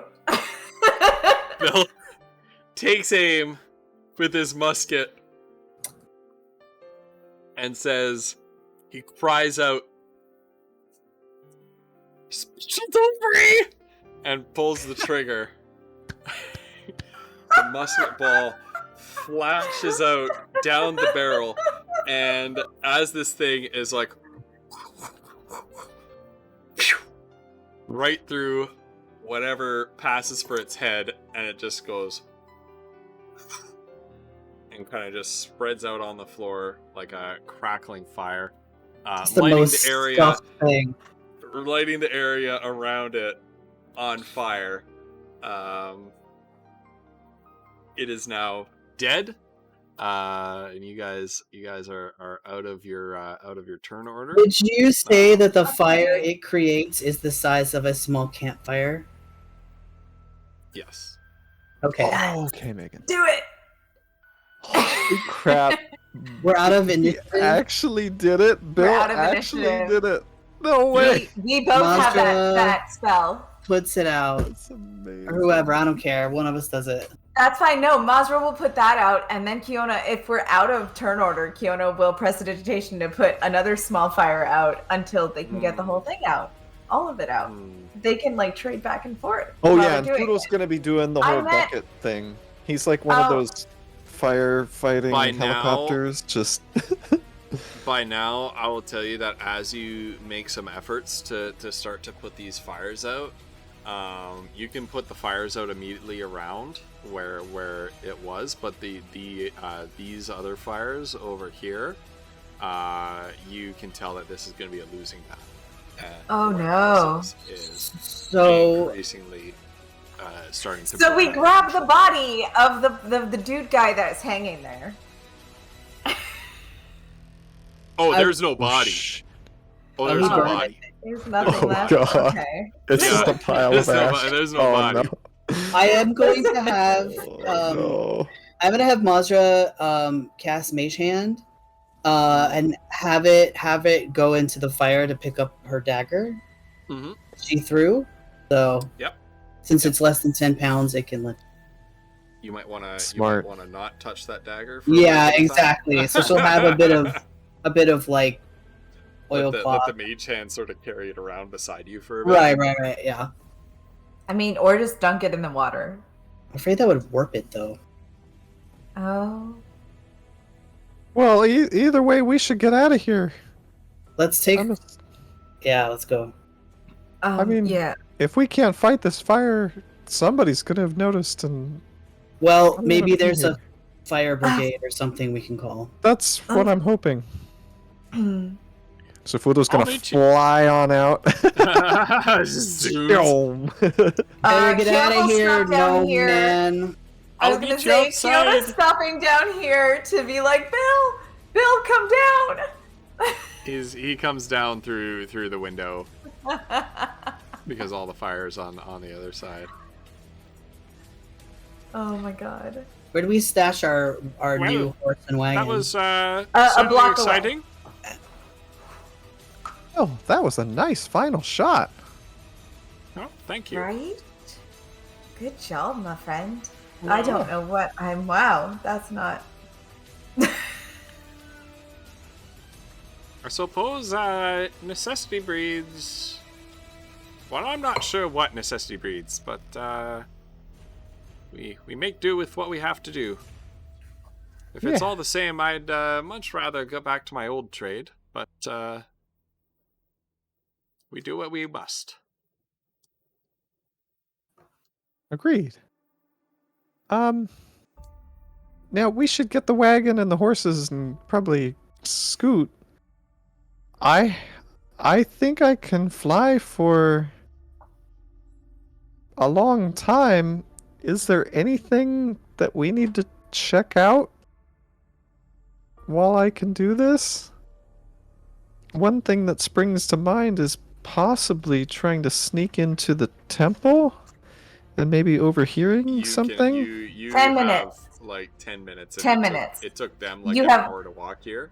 Oh, I thought it was an hour of flight. No, it's 10 minutes. Oh, it's 10 So, minutes. Oh, 10 turns okay. in a battle takes forever, but yeah, it's Never 1 mind. minute times 10, so it's 10 battles.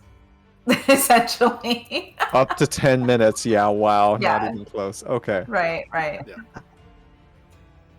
Okay, so I've got like a few minutes left.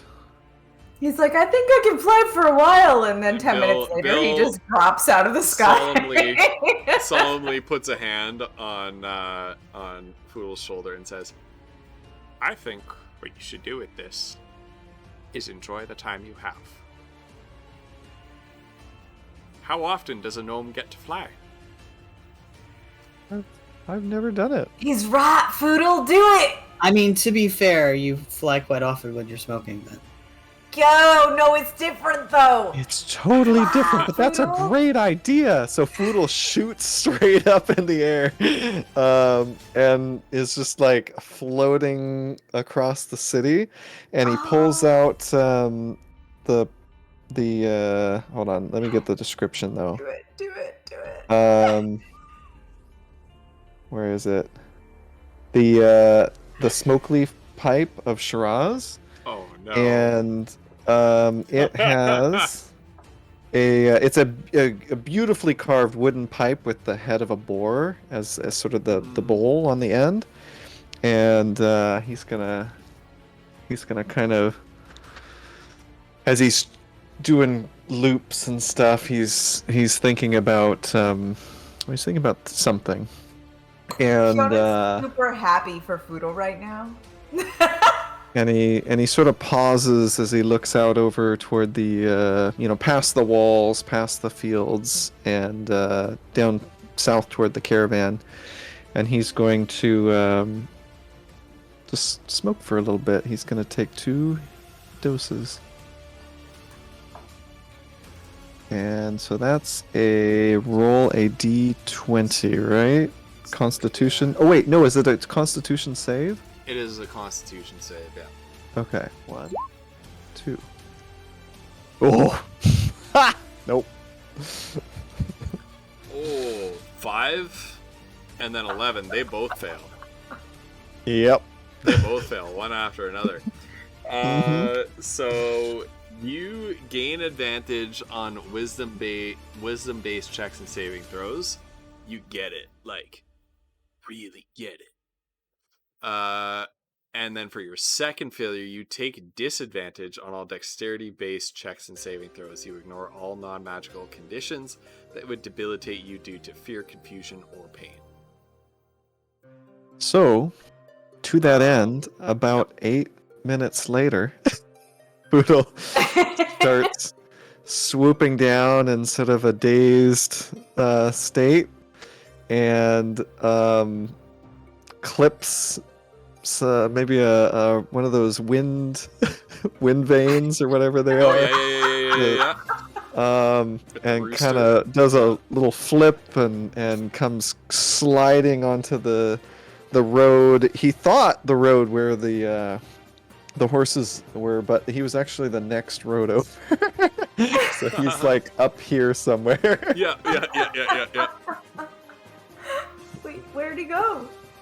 Ooh, Kyoto's been standing there just watching him the whole time, like, oh, that's so nice.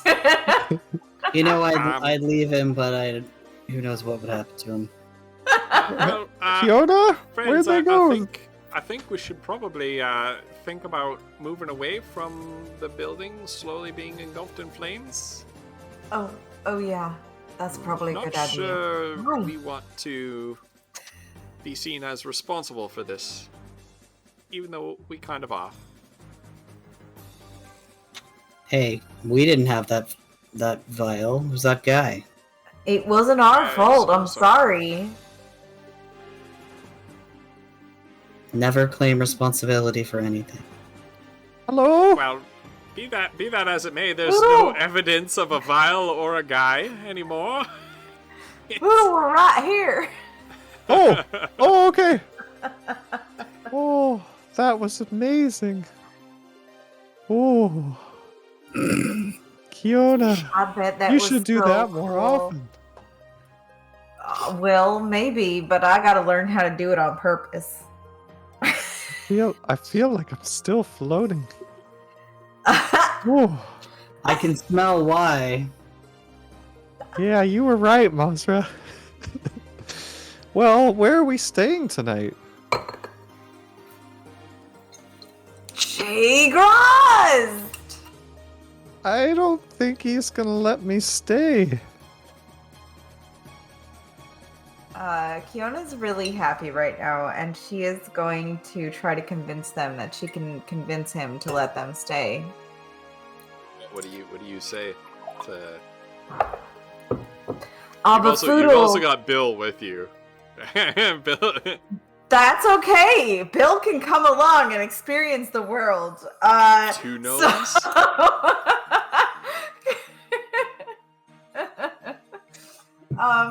So she's like, oh no, Foodle, it's okay. I made friends with him. And I feel like I feel like he'd let you guys stay with me if that was the case. You need to roll persuasion higher than Foodle's charisma, which is a 13. Yeah, you get to counter roll with insight. Who has a plus insight 6 for persuasion? Yeah. Is this a He is stoned out of his gourd anyway. I was gonna have to reroll Is it this with disadvantage, but a social? What are we rolling? Insight. Is this Fiona's persuasion. Is this the social roll? Oh, Shabazz. Okay, I am gonna take part in the festivities if she's invited to do so. I will be proving that I am a team player. I have a note on my sheet that says that Mazra gets disadvantage on a next social roll against Kiona or Foodle because one time she tripped so bad that she got embarrassed, and she has not had to use that yet. That's and they're gonna remove it, so I'm being honest. I love this. Did not forget. Okay. Oh, that's amazing. Oh, that's a good point. Oh, dear. I think Kiona, you could convince anybody of anything. Let's go. It'll be fine. I mean, in the end, you're gonna have to convince Shagraz, not us. I feel like I've got that under control.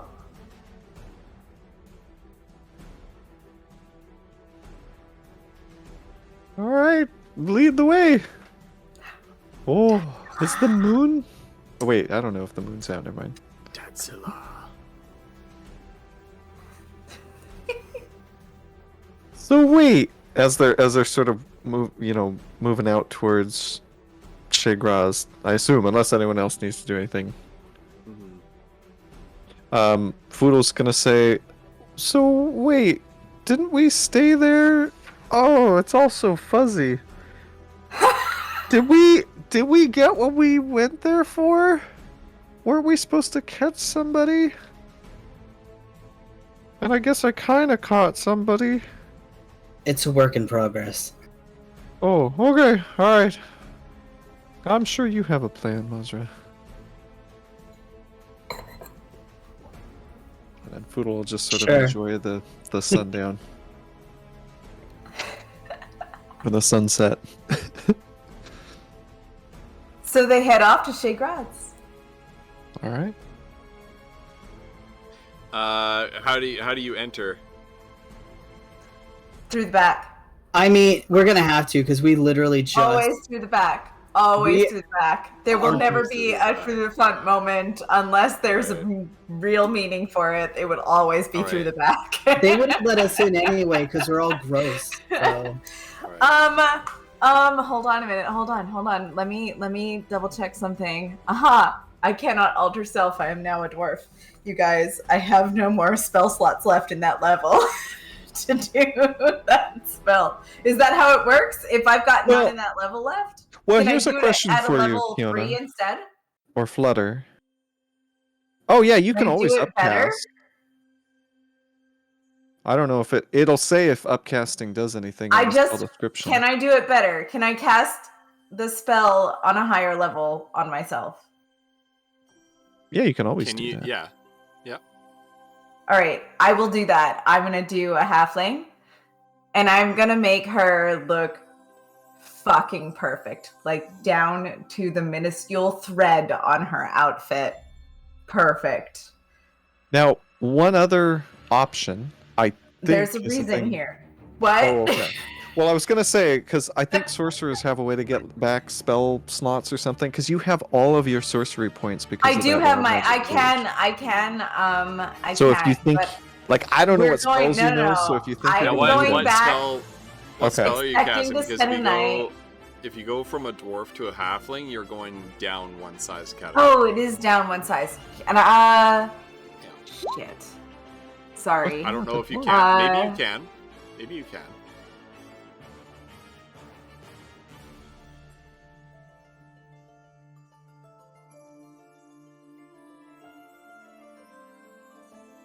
What is going on in chat?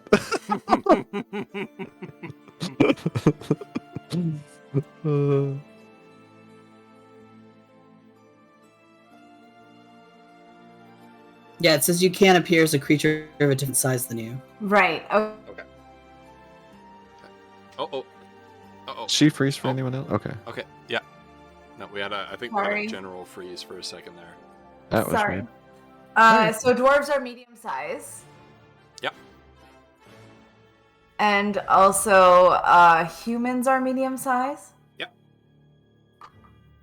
Okay, so Kiona will go back to her human form, and she will just make herself look as banging as she possibly can. She's wearing this little leather getup.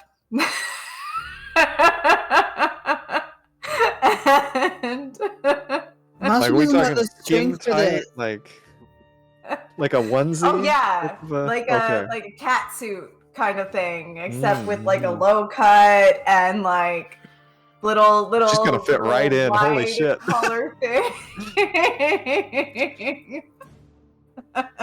Mom's was like, "Wait, was that one of the uniforms downstairs? Shit!" What the... She doesn't have this. She doesn't have the strength for this right now.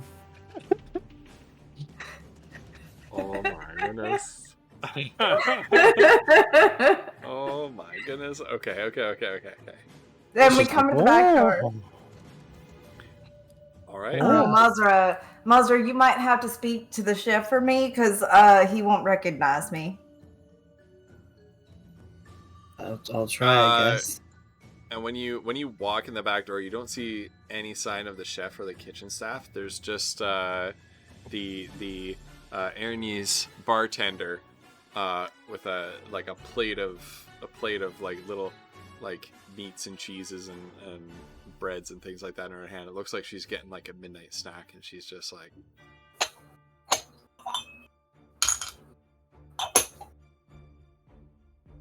"What are you three doing here again?" Oh, hello. Wait, is this Tisiphone? Yeah. Okay. Oh, I'm sorry. I look a little different than I did last time, but we have some updated information for your boss. What's going on? Mr. Shadeheart. I know people keep Discord is losing it. Yeah, oh yeah, god. I think it's Discord because my task manager is looking fine. I just checked. Well, but it's happening to all of us. It's happening. It is. It's freezing us. Yeah, it's got to be Me Discord. too. What did you? Can you repeat that last part, please, Flutter? I said, could we speak to Mr. Shadeheart? I had an appointment with him for after the last thing that I talked to him about. Uh-huh. You have an appointment. Not Yes. Mazra the half-orc, and certainly not these two gnomes. Yes, I know, but you know, circumstance, they happen to be coming with me, so maybe if we could just put them up for a night, I could attend Mr. Shadeheart's meeting.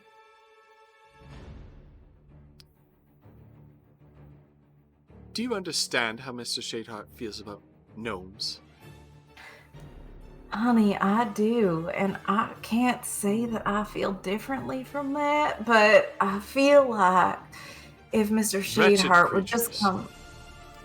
Yes. She kind of sideways glances. As well. Really? Really? Well, I'd like to hear that right from his lips. Poodle you covers heard it Bill's from ears. my lips. Oh, but honey, you ain't him.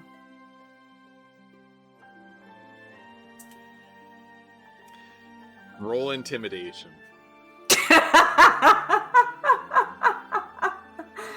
Oh my god. Yes! Wait, what'd you roll? Are you kidding? Are you kidding me? I Are might you have just kidding woke me? up my whole family, y'all. Natural Oh my 20 for a God. 23 total. Oh my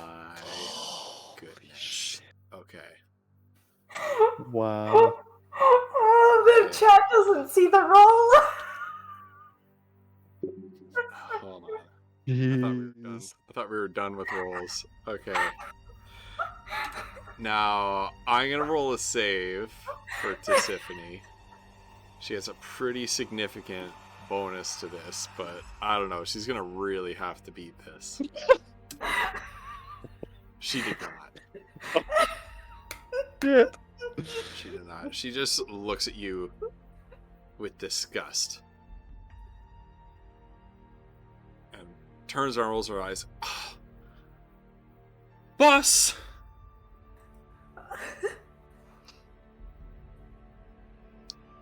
Your favorite new little friends are here. And she kind of harumphs and storms out of the kitchen with her plate of food. And then Shiraz Shadeheart walks in. Oh. I'm happy to see two of you. Oh, hi! Mr. Shade. You're not one of them. Oh. I do apologize. My appearance does change now and then. I know. I kind of thought you might. Why are you bringing Well- Melissa to my kitchen? Because he's part of my little party, and I'm remiss to leave him behind because he does do some good sometimes, even though he's a gnome. Well, yes, the sandy-haired one doesn't seem so bad. That red-headed one, though? No. Would you be willing to let them stay in the same room together? Roll a persuasion. Ooh.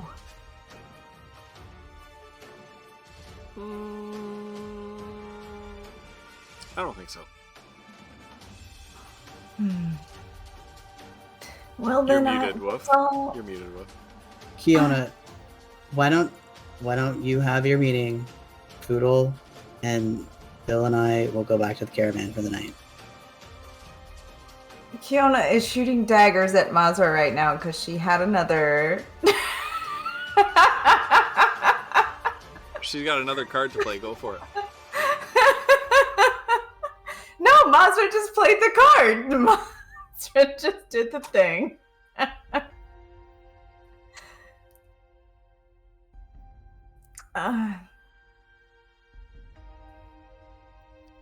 Well, on second thought, I might allow these two to stay, but they've got to pay and work off their room. Oh, well, I think Sounds I like- can cover that. Sounds like bullshit to me. Mazra, You only have to pay. I got this, Mazra. No, I'd rather go home. Fiona will look over her shoulder and like make eyes at Mazra, like let me handle this.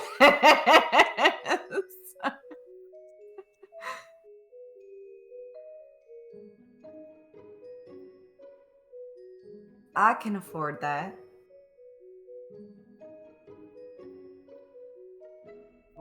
I know.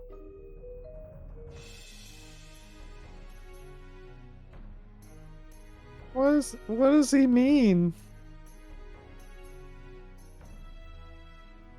Don't worry about it, Foodle. You'll be fine. Poodle, what do you want to do? It's your choice. I just want to see my mom. Then let's go home. Okay. And Foodle backs slowly out of the room with his hand still on Bill's ears. We'll see you tomorrow, Kiona. Bye! Good night, y'all. I'll see you tomorrow.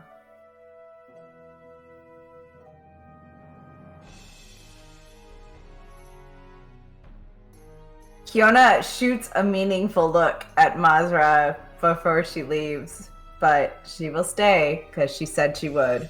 Mm-hmm. Right. Well, Kiona, why don't you come along with me to my office? We have much to discuss. Indeed. About you. And as he's walking towards the office, he stops and he turns around and you can see a sudden red gleam in his eye. And he says, "And your little passenger." And that's where we're going to end tonight. Kiona, when she said indeed, also dropped her guise and became a dwarf because she knew he could see through it anyway, so it didn't matter.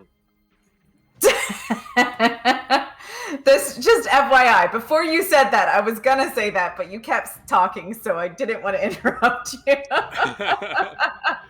Megan, that's the plus. Yeah, that's what I was thinking. What? That's the plus. Oh my god. I need a little bit of time to prep before I'm ready for that conversation to happen. That's okay. I'm Because okay. We can. The extent to which Shiraz is able to talk about this and has knowledge about what's going on is a little bit complicated.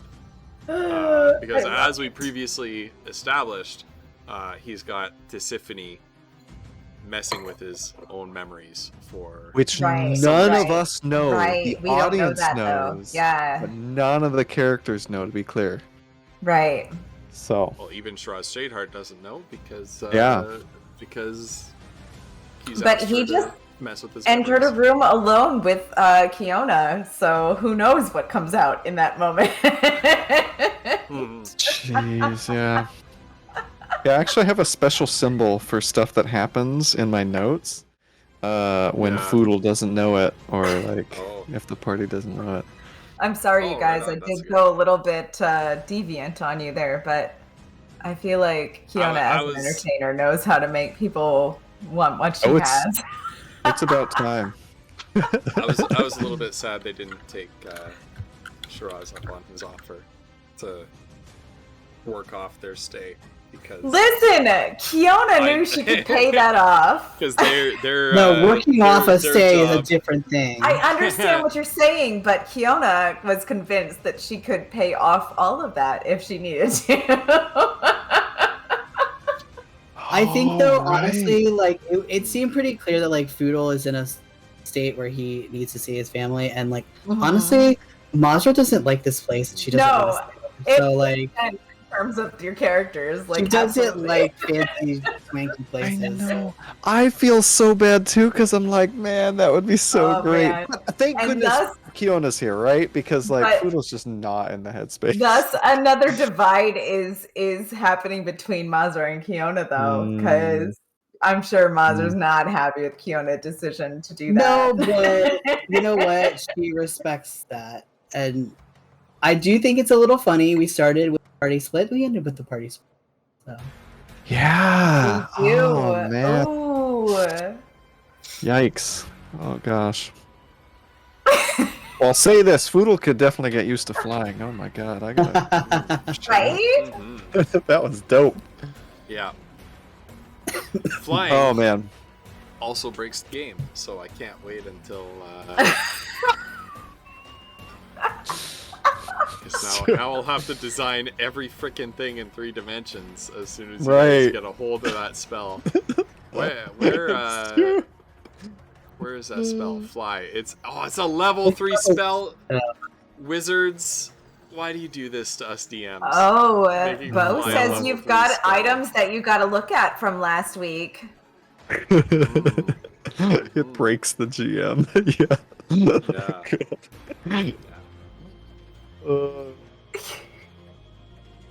But you know, that's the beauty of asking a question like, how tall is the ceiling in this room? Yeah. Oh man. Yeah. Well, you guys, man, what an amazing session. And Ghost, thank you once again for hosting. That was incredibly nice of you to help me out there at the last second. Oh. Maybe not last week, but you got a thing off a cultist. Oh. Bo, DM me really quick. Remind me what that is. Shoot me a real quick DM. Also, potentially I think DM I know what me that and is, but I remind me wanna what that I is. wanna know. But I wanna make sure I get that right. But I think I know what you're talking about, Bo. Basically one, basically. Yep, I got it right. Okay. Oh my Alright, gosh, friends. you guys, this was so Consider- fun. I had an absolute blast. Mm-hmm. Alright, friends. Well, are we gonna raid somebody? Let's raid somebody. We have a Let's do it. let's raid somebody. Who are we gonna raid?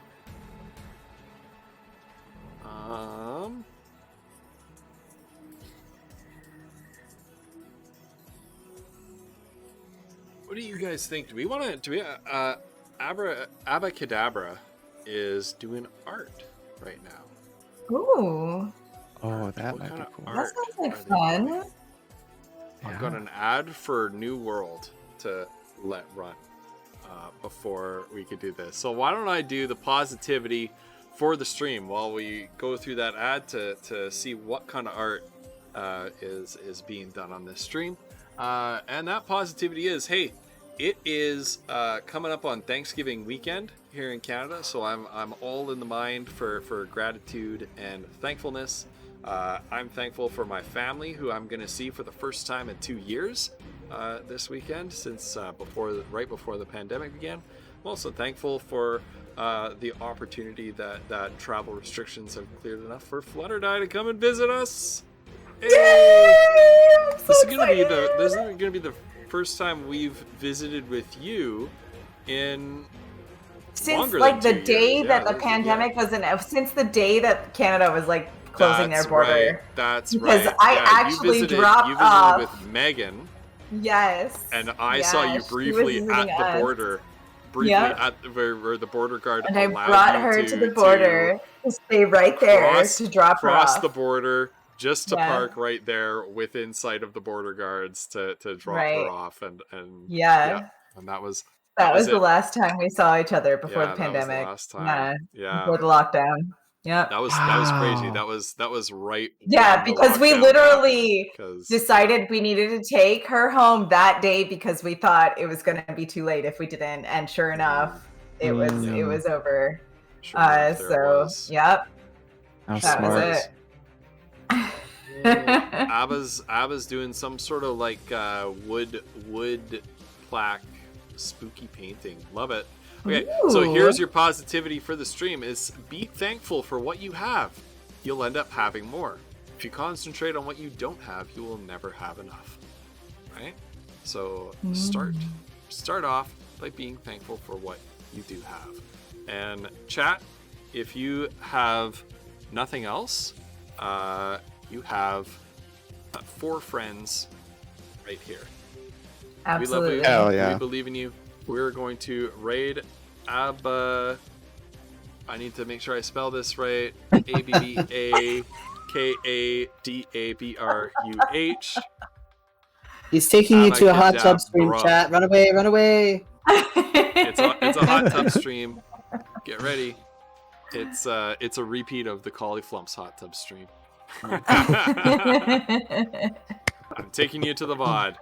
All right, friends, let's hit Abacadabra with a spicy raid. We love you. We believe in you. Have a fantastic night. Good night, Bye. everybody. Bye.